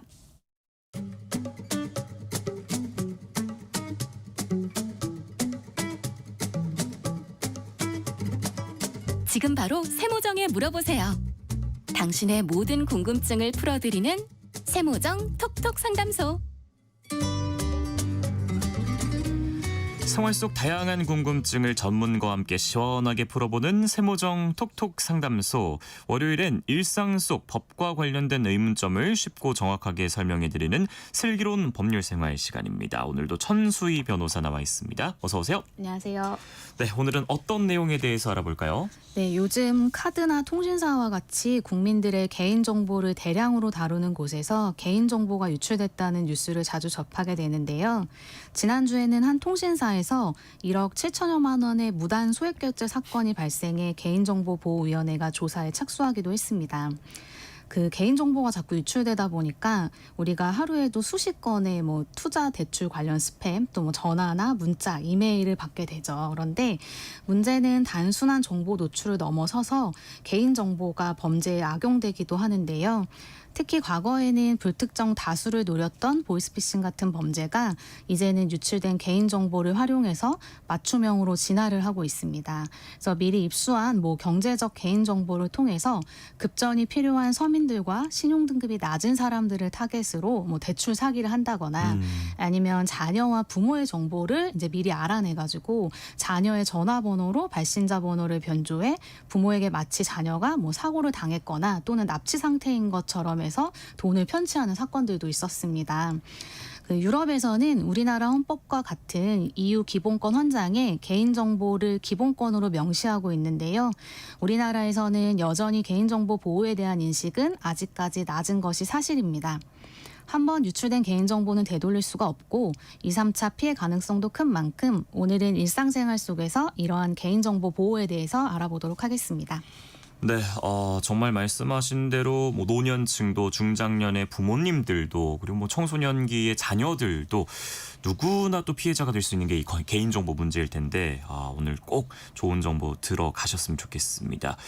자, 관련해서 궁금한 점 있으시면 문자로 참여해 주세요. 상담도 해드리고 추첨 통해서 총 5분께 모바일 햄버거 쿠폰도 보내드립니다. 문자 보내실 곳은 샵 9730번, 짧은 문자 50원, 긴 문자는 100원의 정보 이용료가 있습니다. 콩 게시판 그리고 KBS 1라디오 유튜브 채널 통해서는 무료로 참여하실 수 있습니다. 자, 우리가 흔히들 그냥 개인정보라고 하는데 정확하게 개인정보로 하면은 어떤 걸 얘기할까요? 네, 개인정보라 하면 살아있는 개인에 대한 정보로서 뭐 성명, 주민등록번호, 그리고 뭐 영상 등을 통해서 개인을 알아볼 수 있는 정보와 해당 정보만으로는 특정 개인을 알아볼 수 없더라도 다른 정보와 쉽게 결합해서 알아볼 수 있는 정보들을 의미를 하는데요.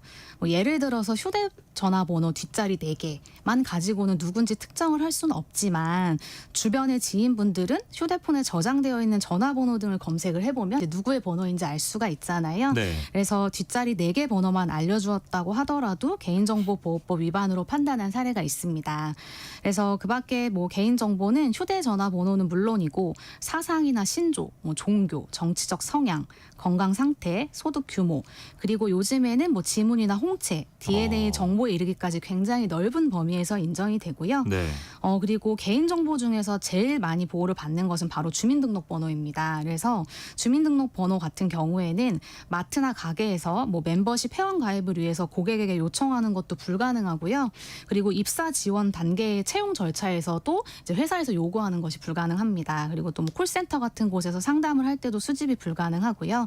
뭐 생일이나 휴대폰 번호 등으로 이제 대체를 하여야 합니다. 따라서 이제 공공기관 아닌 곳에서 주민등록번호를 요구한다고 한다면은 법에서 정한 주민등록번호를 꼭 확인시켜 주어야 하는 상황인지를 다시 한번 확인하는 것이 좋을 것 같습니다. 네.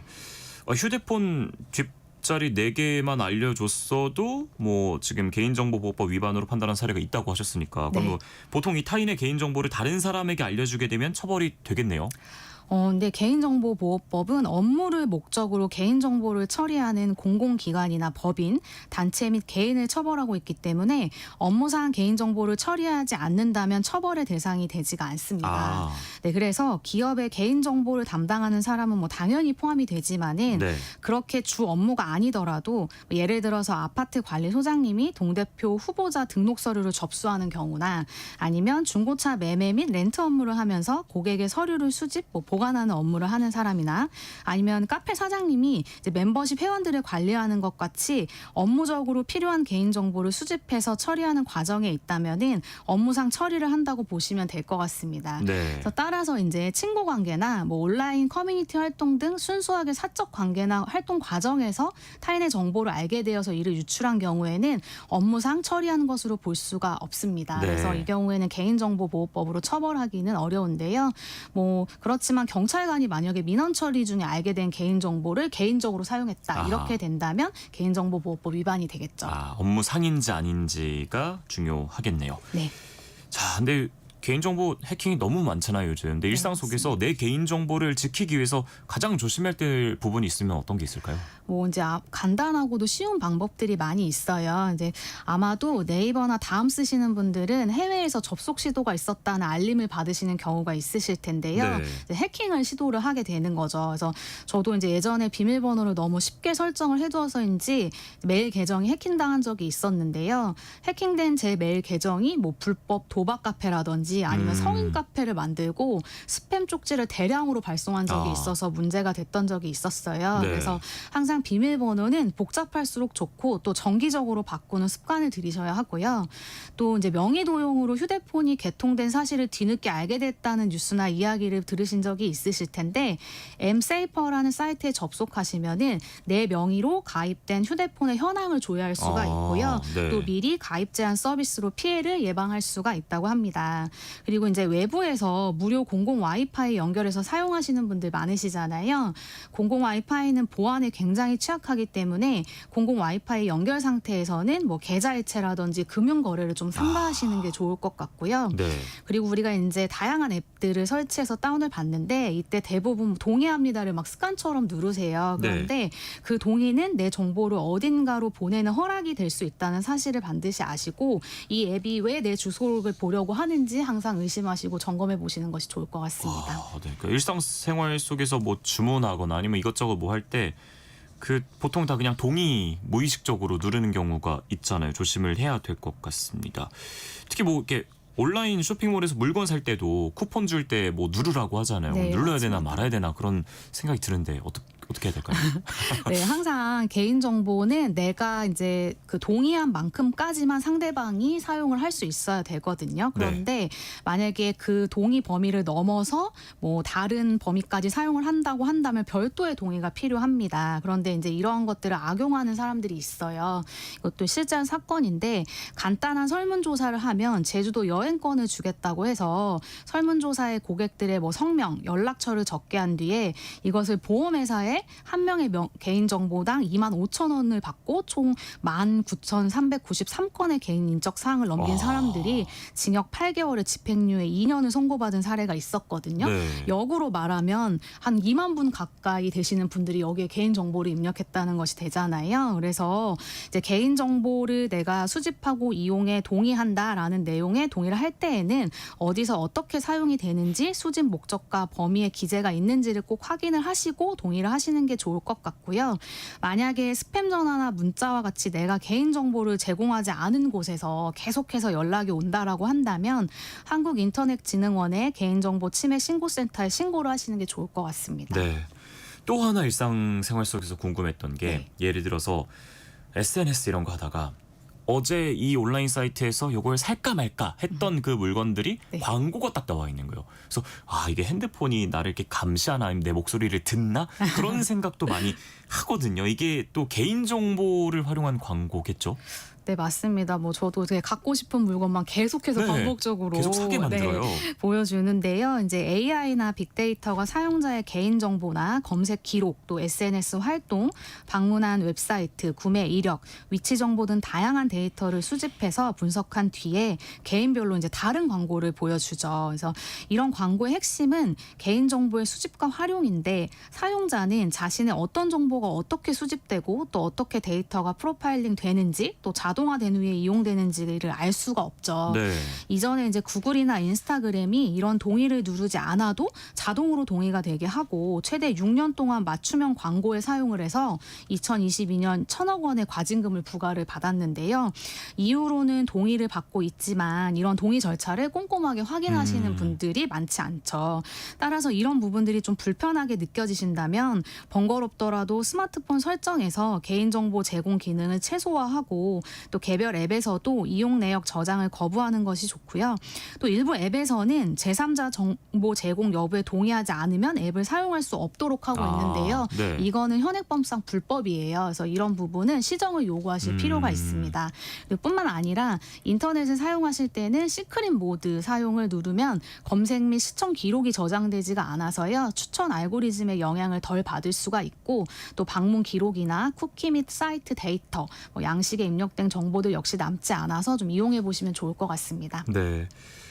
자, 그리고 이제 CCTV의 나라라고 할 만큼 이제 대한민국에 CCTV가 많잖아요. 네, 물론 이 맞습니다. 범죄 예방이나 사회 안정을 위해서 이렇게 설치를 많이 한 것이겠지만 CCTV에 담겨 있는 내 모습도 개인 정보일 것 같은데 이런 것들에 관해서도 뭐 이렇게 규정되어 있는 게 있나요? 네, 그 CCTV는 불특정 다수가 통행하는 공개된 장소에서는 범죄 예방이나 시설의 안전, 화재 예방 목적으로만 설치를 할 수가 있습니다. 그리고 이때에도 설치를 하게 되면 CCTV 설치 안내판을 반드시 부착을 해야 되는데요. 알아보기 쉬운 장소에 부착을 해야 되고 그 안내판 내용 안에는 설치 목적, 장소, 촬영의 범위, 시간, 그리고 관리 책임자의 연락처가 기재가 되어 있어야 합니다. 네. 그리고 이제 우리가 사무실 내부 같은 이제 공개되지 않은 장소에 CCTV를 설치하는 경우가 있는데요. 이런 경우에는 만약에 거기가 회사다라고 한다면 정보 주체인 근로자들의 모든 동의를 받아야 됩니다. 그래서 이렇게 돼야 되고요. 그리고 이제 그 CCTV를 내가 좀 확인하고 싶다 하시는 분들이 계세요. 근데 CCTV를 열람하는 것은 내가 만약에 그 영상에 나온다, 나와 관련이 있다. 뭐 예를 들어서 분실물을 찾을 목적이나 아니면 주차장에 누군가 내 차를 긁고 갔는데 그거를 확인하려고 한다라고 한다면은 이제 그 요청을 하게 되면 그 요청을 받은 CCTV 관리자, 이제 개인정보 처리자라고 하는데요. 10일 이내에 타인은 모자이크 처리를 하는 등의 나머지 개인정보는 삭제를 하고 또 보여주셔야 됩니다. 그리고 이 제공을 받은 사람도 수집된 목적 범위 내에서만 또 이용을 해야 되고요. 정보 주체의 동의 없이 제3자에게 제공하는 것은 원칙적으로 불가능합니다. 네. 근데 이제 가끔 불륜과 관련된 손해배상 청구를 위해서 뭐 불륜 현장인 숙박업소 주인에게 CCTV를 보여달라고 할 수가 있냐라고 문의하시는 분들이 계세요. 그런데 숙박업소에 설치된 CCTV는 불륜 현장을 잡으려고 하는 목적이 아니라 네, 안전사고 등을 위해서 설치된 범죄를 위해 뭐 예방하려고 설치된 것이니만큼 영상 속의 정보 주체의 동의 없이 당연히 받아볼 수가 없고요. 예. 또 아이들을 위해 안전을 위해 유치원에 우리가 CCTV를 설치할 수도 있잖아요. 그렇죠. 근데 그 CCTV도 담당 직원의 뭐 횡령과 같은 비위 확인을 위해서 확인을 할 수는 없고요. 그래서 만약에 범죄와 관련된 영상이라면은 경찰을 통해서 확인을 하셔야 하고 뭐 민사적으로 손해배상 청구가 필요한 상황이라고 한다면 법원에 증거보전 신청이나 문서 제출 명령 등을 신청하셔야 되고요. 근데 다만 대부분의 CCTV 영상은 30일 전후로 삭제가 되기 때문에 필요시에는 빠르게 신청을 하시는 것이 좋을 것 같습니다. 네. 마지막으로 개인정보가 이제 침해되거나 유출됐을 때는 어떻게 해야 될까요? 만약에 이제 침해가 의심되는 경우에는 개인정보 포털 사이트에 들어가시면 다크웹이라고 해서 유출된 개인정보가 모여있는 사이트가 있거든요. 그래서 다크웹에 유출된 털린 내 정보 찾기 서비스가 있어서 아이디와 패스워드를 입력해 보시면 유출된 계정을 확인해 볼 수가 있고요. 그리고 또 실제로 내 개인정보 침해가 확인되거나 유출이 됐다고 한다면 국번 없이 118이나 인터넷 개인정보 침해 신고센터를 이용하셔서 개인정보 침해 신고를 하시고 또 개인정보 분쟁조정위원회를 통해서 손해배상 조정을 하실 수가 있습니다. 다만 이런 피해가 생기기 전에 웹사이트 회원 가입 시에 개인정보 처리 방침을 꼼꼼하게 확인하면서 필요한 정보만을 제공하셔야겠습니다. 예. 자, 슬기로운 법률 생활, 오늘은 뭐 개인정보 어떻게 보호할지에 대해서 얘기 나눠보고 있는데요. 궁금한 점 있으시거나 상담 필요하신 분들 계속해서 문자 보내주세요. 천수희 변호사가 직접 상담을 해드립니다. 자, 여기서 노래 한 곡 듣고 들어오겠습니다. 진우션의 전화번호. 진우션의 전화번호 듣고 돌아왔습니다. 많은 분들께서 상담 문자 보내주셨는데요. 먼저 7502님. 병원에 가면 안내 데스크에서 데스크 위에 올려진 노트 임명부에 방문자 이름이랑 생년월일을 적으라고 하는데요. 공개된 임명부에 개인정보를 기재하도록 하는 건 문제가 있지 않을까요? 네, 저도 병원 가면 이제 안내 데스크 위에 뭐 연명부를 펼쳐놓고 성명과 생년월일을 딱 적게 한 다음에 이제 뭐 불려서 들어가면 이제 볼펜으로 쭉 긋는 그런 경우들이 많이 있는데, 근데 이렇게 되면 사실 저 외에 다른 내원자들에게도 제 뭐 생년월일이라든지 이름 같은 것들이 공개가 될 수가 있어서 이건 좀 문제가 될 수가 있습니다. 그래서 이제 그런 경우에는 병원에서는 환자의 사생활의 침해를 최소화하는 방법으로 개인정보를 처리를 해야 되거든요. 그래서 만약에 이제 부득이하게 이런 연명부를 사용을 해야 된다고 한다면은 일단은 해당 연명부 상하단에 여백에 연명부 이름과 생년월일을 적는 분들에게 개인정보 제공에 동의하는 동의한다는 문구를 넣으셔야 되고요. 네, 그러니까 이름과 생년월일을 적었다고 해서 제가 다 동의하는 것은 아니기 때문에 네, 그런 부분을 넣으셔야 되고 또 만약에 다른 인재 환자가 그러니까 제3자가 이 정보를 목적 외로 이용하거나 제공할 경우에 처벌 대상이 될 수 있음을 안내하는 문구까지도 같이 기재를 해 두셔야지 데스크에 연명부를 올려놓을 수 있을 것 같고요. 웬만하면 그렇게 하시지 마시고 그냥 환자 본인에게 그냥 오셨을 때마다 확인을 하시는 게 좀 제일 좋지 않을까 생각이 들긴 합니다. 네. 9761님은 아파트 방문하면 관리소문소에서 방문자 전화번호, 방문 일시, 방문동, 호수, 목적을 묻고 답하면 그거 종이에 적어서 자동차 앞유리에 올려놓으라고 하는 경우가 있는데 너무 자세한 정보를 다 적어두는 것 같아서 걱정입니다. 거부할 수는 없는 건가요? 네, 그 아파트 관리 사무소에서는 어쨌든 아파트의 안전이라든지 외부인의 침입을 이제 방지해야 될 그런 뭐 관리의 의무가 있죠. 그렇기 때문에 방문하시는 분들에게 이러한 내용을 확인하실 수는 있어요. 그래서 그 확인 자체가 이제 문제가 되는 상황은 아닌데 이제 문제는 그 주차 관리에 필요하다는 이유로 이제 그런 목적이라든지 일시, 장소, 뭐 연락처 등을 차 앞유리에 이제 올려놓게 하시는 경우가 있는데 이렇게 되는 경우에는 이제 사생활을 지나치게 침해할 수가 있으니까요. 그래서 뭐 가급적 경비실 내에 비치된 방문록에 작성을 하게 하고 그다음에 유리창에 붙이는 것은 최소한의 범위 내에서만 좀 정보를 공개할 수 있도록 하는 것이 좋을 것 같습니다. 네. 이거 저도 궁금합니다. 1780님이 여름 휴가 때 바다에 놀러 갔는데 누가 그 바닷가를 드론으로 찍어서 유튜브에 올렸더라고요. 제 얼굴이랑 남자친구와 포옹하는 장면이 다 나오는데 유튜브에 올린 드론 영상 개인정보보호법 위반 아닌가요?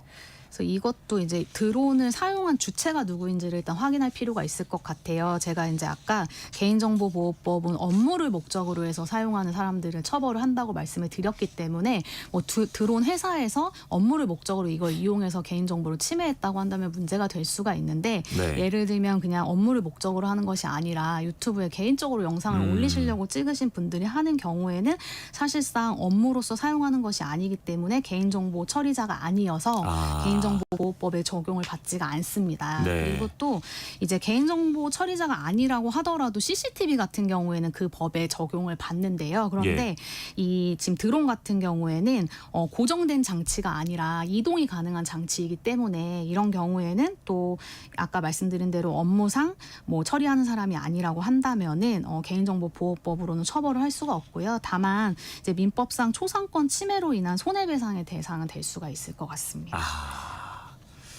자, 이런 경험도 많이 있으실 것 같아요. 7805님, 택시 탑승 후에 카드 결제를 했는데 한참 뒤에 물건을 두고 내렸는지 확인 전화가 왔습니다. 카드사에서 내 의견을 묻지 않고 상대방에게 전화번호 알려준 건 위법 아닌가요?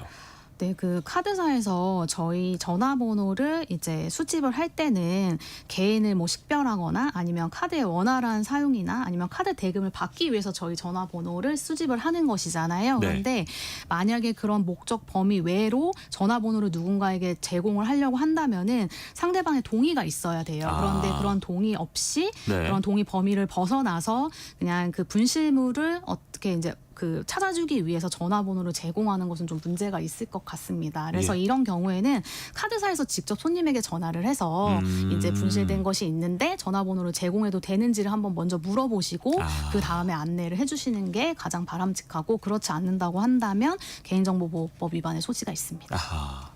4927님은 간혹 생년월일 앞자리 6자리 불러달라고 하는 경우가 있는데 개인정보보호 위반에 해당되나요? 근데 우리가 이제 이름 같은 경우에는 동명이인도 굉장히 많이 존재를 할 수 있기 때문에 타인과의 식별을 위해서 최소한의 정보는 요청을 상대방이 할 수 있을 것 같아요. 그런데 아까 이제 주민등록번호나 이런 것들은 안 된다고 말씀을 드렸기 때문에 생년월일 앞자리라든지 아니면 핸드폰 번호라든지 이런 부분들은 정보 처리자가 좀 요구를 할 수 있을 것 같아서 개인정보 보호 위반에는 해당되지는 않을 것 같습니다. 네. 자, 오늘 정말 많은 분들이 문자 보내주셨는데요. 추첨 통해서 모바일 햄버거 쿠폰 보내드리니까 방송 끝나고 홈페이지에서 당첨자 확인하시면 될 것 같습니다. 자, 오늘 뭐 정말 요즘 너무 이슈여서 중요했던 개인정보 보호 관련 이 법 내가 어떻게 지켜야 되는지 슬기로운 법률생활 천수희 변호사와 함께 알아봤습니다. 고맙습니다. 감사합니다.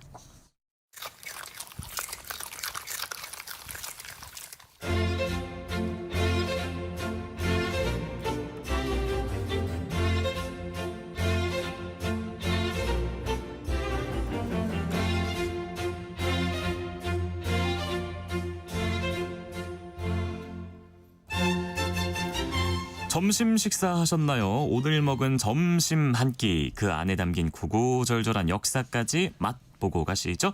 흥미진진 음식 역사 한 끼실록 이용재 음식평론가와 함께합니다. 어서 오세요.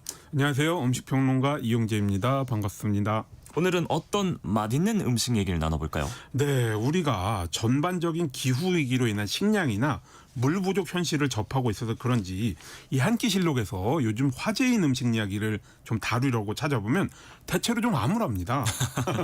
그래서 이게 본의 아니게 자꾸 그런 이야기들을 들고 오게 되는데요. 이게 다들 점심 식사 맛있게 하시고 들으실 텐데 오늘은 좀 유쾌하고 달콤한 이야기 해보고 싶어서 예, 도넛 한 보따리 싸가지고 나왔습니다. 네. 원래 도넛이 한국 식문화에서도 의외로 유서가 깊습니다. 이미 1970년대부터 핫케이크 또는 팬케이크 믹스와 함께 도나스, 이거 발음을 도나스. 제대로 해야죠. 도나스. 예. 제대로 다르게 해야 더 맛이 납니다. 하여간 도나스 믹스가 나왔습니다. 그러니까 이미 50년은 훌쩍 넘은 셈이죠. 저는 이 도나스 믹스에 개인적인 추억이 있는데요. 어린 시절, 그러니까 이제 1980년대 일요일이면 이 믹스로 온 가족이 도넛을 튀겨 먹었습니다. 이제 어머니가 반죽을 하시면 저와 형이 밀대로 밀어서 컵으로 반죽을 따내고요. 그래서 참 맛있게 먹었던 기억이 납니다. 사실 진짜 재미있는 건요. 이 도나스 믹스로 팬케이크를 부쳐 드시면 그냥 팬케이크보다 더 맛있는데요. 이 팬케이크 반죽 농도로 걸쭉하게 만들어서 부쳐 드시면 됩니다. 맛은 음식평론가인 제가 보장을 하고요. 하여간 요즘 이 도넛의 춘추 전국시대라고 해도 과언이 아닙니다. 미국의 유명 프랜차이즈 양대 산맥이라 할 수 있는 브랜드가 다 들어와 있고요. 국내 브랜드들도 지분을 상당히 넓혔고 완성도도 많이 높아졌습니다. 이런 도넛 이야기 오늘 나눠보시죠. 네, 사실 딱 지금 이 시간대가 점심 드시고 약간 이제 디저트로 도넛 먹기 딱 좋은 그 시간이잖아요. 달달하게 얘기 나눠보겠습니다. 생각보다 우리나라에 들어온 역사도 깊은데 원조인 국가를 생각하면 전 미국인 줄 알았거든요. 근데 미국인이 처음 만든 게 아니라고요?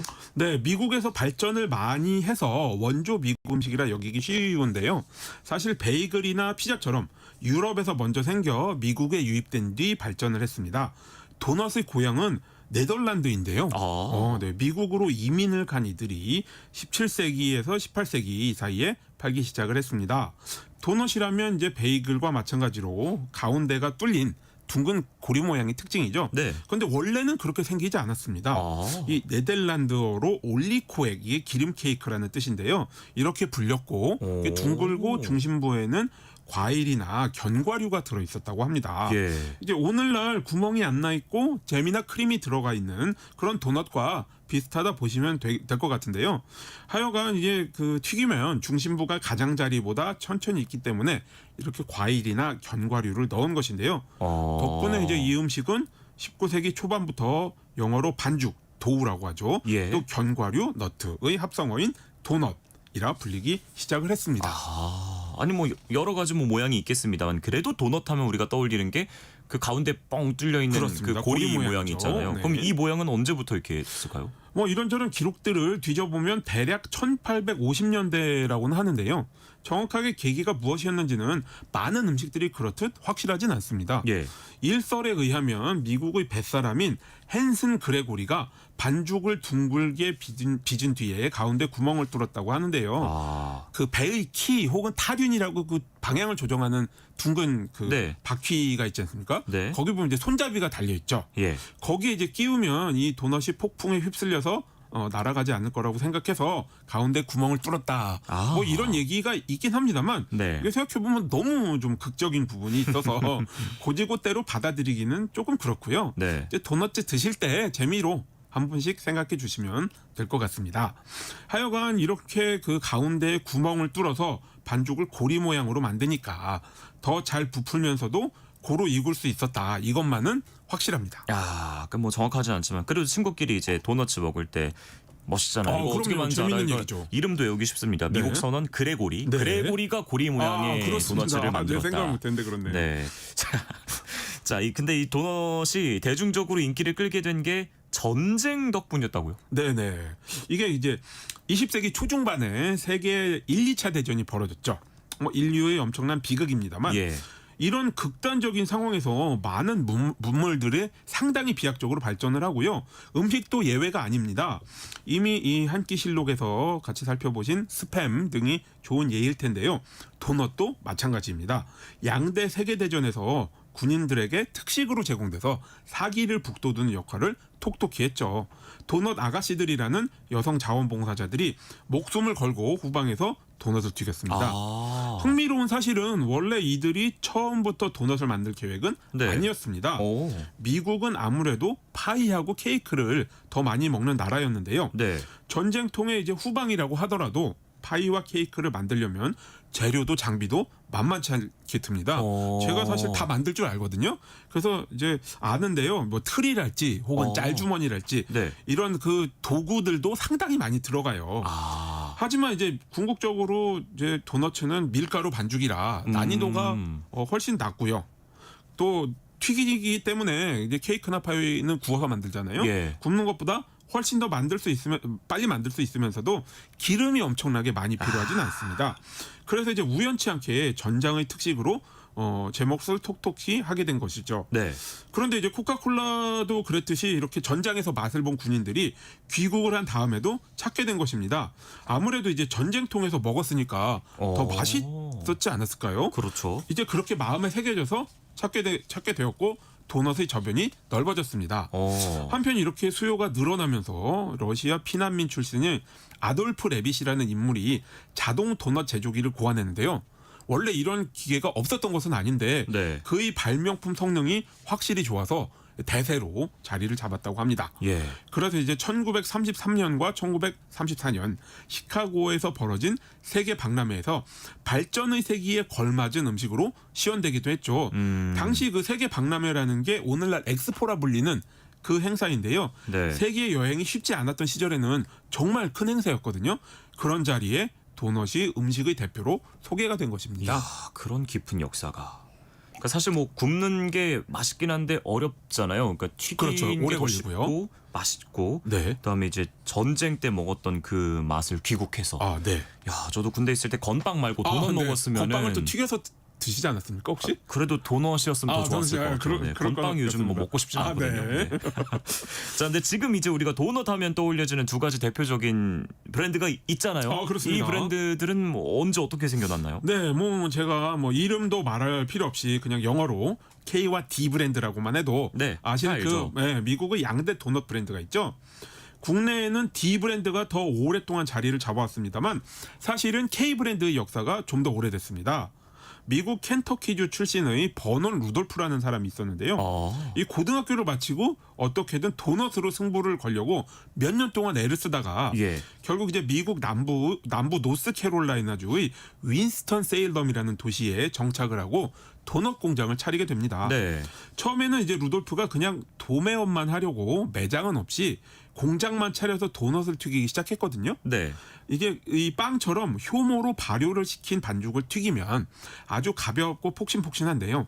여기에 이제 글레이즈라고 걸쭉한 설탕물을 끼얹어서 코팅을 시킵니다. 예. 어떤 도넛인지 짐작이 가시죠? 그럼요. 네네. 하여간 이런 도넛을 공장에서 만드는데 이 냄새가 너무 좋아서 지나가던 행인들이 야, 이거 맛있겠다. 저희한테 좀 파세요. 이렇게 간청을 하기 시작한 것입니다. 아하. 그래서 이제 루돌프가 이 공장의 길 쪽으로 난 벽에 작은 구멍을 뚫어가지고 행인들에게 판매를 시작해서 소매도 하게 된 게 바로 이 K 브랜드의 아하. 역사입니다. 네. 오늘날도 이 기계에서 갓 나와서 글레이즈로 코팅한 도넛을 매장의 손님들에게 무료로 주는 걸로 유명하죠. 저도 이제 2002년에 미국 남부에 가서 이 도넛을 모르는 상태에서 처음 먹어보고 너무 맛있어서 정말 엄청난 충격을 받았던 2002년이요. 네, 완전 기억이 납니다. 선구자셨네요. 네. 한편 이제 그 D 브랜드는 미국의 그 북동부 위쪽에서 탄생했는데요. 1950년 매사추세츠주 보스턴 출신의 빌 로젠버그라는 인물이 푸드 트럭으로 시작을 했습니다. 이제 노동자들에게 이제 간식거리와 음료를 파는 이동 판매점이었는데요. 사업이 잘 돼서 이제 현황 파악을 해보니까 매출액의 50%가 도넛과 커피 이 두 가지에서 나온다는 것을 깨달았습니다. 예. 그래서 이제 1948년 오픈캐틀이라는 도넛과 커피 가게를 엽니다. 이게 나름 그가 후발주자였기 때문에 네. 이제 다양성으로 승부수를 던지기로 하고요. 다른 가게들이 한 5가지 정도 도넛을 팔았다면 로젠버그는 52가지를 내놓았습니다. 덕분에 이제 자리를 잡고 사업이 확장되어서 6번째 직영점까지 열고 1955년에 프랜차이즈 사업을 시작합니다. 와. 그게 오늘날 뭐 우리나라에도 널리 퍼져 있는 D 브랜드인데요. 그렇죠, 그렇죠. 이 커피에 도넛을 담가 먹는다라는 표현에서 브랜드명을 지은 것입니다. 아하, 이해가 되네요. 네, 그렇습니다. 그렇구나. 자, 그럼 이 두 브랜드가 미국은 물론이고 뭐 전 세계 도넛 시장을 양분하고 있다 이렇게 보면 될까요? 그렇습니다. 미국에 가보면 이제 동부 쪽에서 발달을 했는데요. 남부는 K 브랜드, 북부는 D 브랜드로 확연하게 갈립니다. 네. 근데 사실 규모 면에서는 이게 비교가 안 되거든요. 네. 그러니까 요즘 그러니까 2020년대에 전미 매장 수를 보면 K 브랜드가 350곳, D 브랜드는 무려 9,400곳 수준입니다. 그래서 이제 후자가 뭐 거의 30배 가량 압도적으로 많은데 이게 비교가 되냐? 이들이 진짜 도너츠의 숙적이냐? 이렇게 하시는 분들이 말씀하시는 분들이 있는데요. K 브랜드는 그 오리지널 글레이즈 도너츠를 아직도 매장에서 직접 생산합니다. 예. 그래서 이 따끈따끈하고 부드럽고 달콤한 맛을 감히 따라잡을 수 없는 인상을 아직도 이제 브랜드의 정체성으로 내세우고 있죠. 한편 이제 D 브랜드의 도넛은 전량 공장에서 생산해 가져오는 것이고요. 네. 또한 커피 외에도 다른 이런 음료들, 과일 음료 이런 것들에 엄청나게 집중을 하고 있기 때문에 네. 분위기도 상당히 다릅니다. 그래서 이제 K 브랜드가 비교가 안 되는 규모임에도 불구하고 D 브랜드에 비해 도넛은 더 잘하는 곳이라는 평가를 받고 있죠. 저도 이 D 브랜드가 이렇게 음료에 집중하는 줄은 처음 알았습니다. 네, 엄청납니다. 도넛을 이제 규모가. 덩크에서 한번 나중에 먹어봐야겠습니다. 네. 자, 전 근데 또 궁금한 게 뭐 우리나라에서도 이 두 브랜드가 각축장을 벌이고 있습니다만 네. 최근에 이 토종 브랜드들도 많이 생겨났던데요, 우리나라 애들도. 네, 그렇습니다. 뭐 이제 뭐 거의 춘추 전국 시대라고 할 수 있죠. 예. 앞서 말씀드린 것처럼 K 브랜드와 D 브랜드 외에도 고급화를 추구하는 국산 브랜드들이 7, 8년 정도 전부터 등장해 자리를 잡았습니다. 네. 이제 그리고 이것을 이제 시장이 형성된 신호라고 이해를 했는지 최근에 이제 로스앤젤레스를 비롯한 이 캘리포니아에서 굉장히 유명한 브랜드가 들어와가지고 이제 굉장히 그 치열한 각축전을 벌이고 있습니다. 네. 자, 저도 요새 핫플 이런 데 가면은 네. 굉장히 맛있는 이 처음 보는 어릴 때 못 봤던 도넛 브랜드들이 많이 생겨났더라고요. 네네. 자, 이렇게 도넛이 인기를 끄는 비결하면 역시 뭐 달콤한 맛 때문일까요? 뭐 도넛이 아무래도 튀기기 때문에 빨리 만들 수 있거든요. 밀가루 반죽을 발효시켜 만들 수도 있지만 또 케이크 도넛이라고 베이킹 소다 등으로 즉석에서 부풀려서 만들 수도 있습니다. 어쨌든 이제 밀가루 반죽을 튀겨서 설탕을 묻힌다거나 네. 뭐 잼이나 크림을 채운다거나 이러니까 맛이 없을 수가 없죠. 예. 그래서 이제 빨리 만들 수 있는데 맛있고 인기가 좋고 이래서 사업적 측면에서도 좋은 아이템 취급을 받아서 브랜드들이 등장하고 있다. 그렇게 저는 보고 있습니다. 네. 근데 도넛 맛있는데 네. 맛있는데 자주 먹기에는 조금 부담스럽거든요. 왜냐면 이제 또 튀기니까 그렇습니다. 열량도 높고 영양 성분도 좀 걱정은 되고 네, 그렇습니다. 하는데 어떤가요? 정말 뭐 건강에 조금 안 좋은가요? 아무래도 이제 기름에 튀긴 정제 탄수화물이고요. 또 네. 설탕을 뭐 뿌리기도 하고 달아서 건강에 좋다고 보긴 어렵죠. 아마 건강에 좋지 않은 음식에 최전선의 도넛이 있지 않을까 이렇게 네. 생각을 합니다. 특히 이제 심혈관계 질환에 나쁜 영향을 미칠 수 있으니까 예. 많이 드시는 거는 저는 권하지 않습니다. 네. 저는 그래도 이렇게 여쭤보면은 전문가시니까 아이 그래도 괜찮다 좀 드셔도 된다 이렇게 얘기하실 줄 알았는데 그건 또 네. 아니네요. 아니 좀 그렇습니다.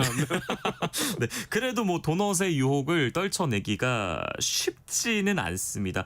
건강하게 먹는 방법이 있을까요, 그러면? 사실 뭐 도넛을 오븐에 굽는다거나 이런 식으로 기름을 적게 써서 만드는 방법도 있고 그런 제품도 나와 있습니다. 네. 하지만 이제 저는 그런 거 2개 드시고 만족을 못 하시느니 그냥 제대로 튀긴 거 만든 거 1개 드시고 만족하시고 절제하시고 그냥 그런 게 더 바람직하다고 생각을 합니다. 네. 다만 이제 요즘에 이제 그 유명한 국산 도넛들을 보면 너무 크게 만들고요. 크림도 잔뜩 채워가지고 이제 거의 2개 분량이고 네. 균형도 좀 안 맞는다 이런 느낌이라서요. 이런 건 이제 반개만 드신다고 네. 생각하시는 게 좋겠습니다. 근데 되게 형식적인 답변을 해주신 것 네네, 같아요. 음식 평론가니까요. 네. 네네. 그래서 뭐 저도 오늘 도넛 얘기하니까 좀 먹고 싶은데. 네. 그래요. 뭐 건강한 거 2개 먹을 바야 맛있는 거 하나 먹고 다른 데서 건강을 찾는 게 그렇습니다. 나을 것 같다는 생각도 듭니다. 네, 한 끼실록 오늘은 이 도넛에 대해서 알아봤습니다. 이용재 음식 평론가 함께했습니다. 고맙습니다. 네, 감사합니다. 네, KBS 라디오 세상의 모든 정보 오늘은 여기서 마무리를 하겠습니다. 자, 오늘도 모바일 쿠폰 당첨자는 홈페이지 공지사항에서 확인하시면 되고요. 저는 내일 다시 찾아뵙겠습니다. 행복한 오후 보내세요. 아나운서 남현종이었습니다. 고맙습니다.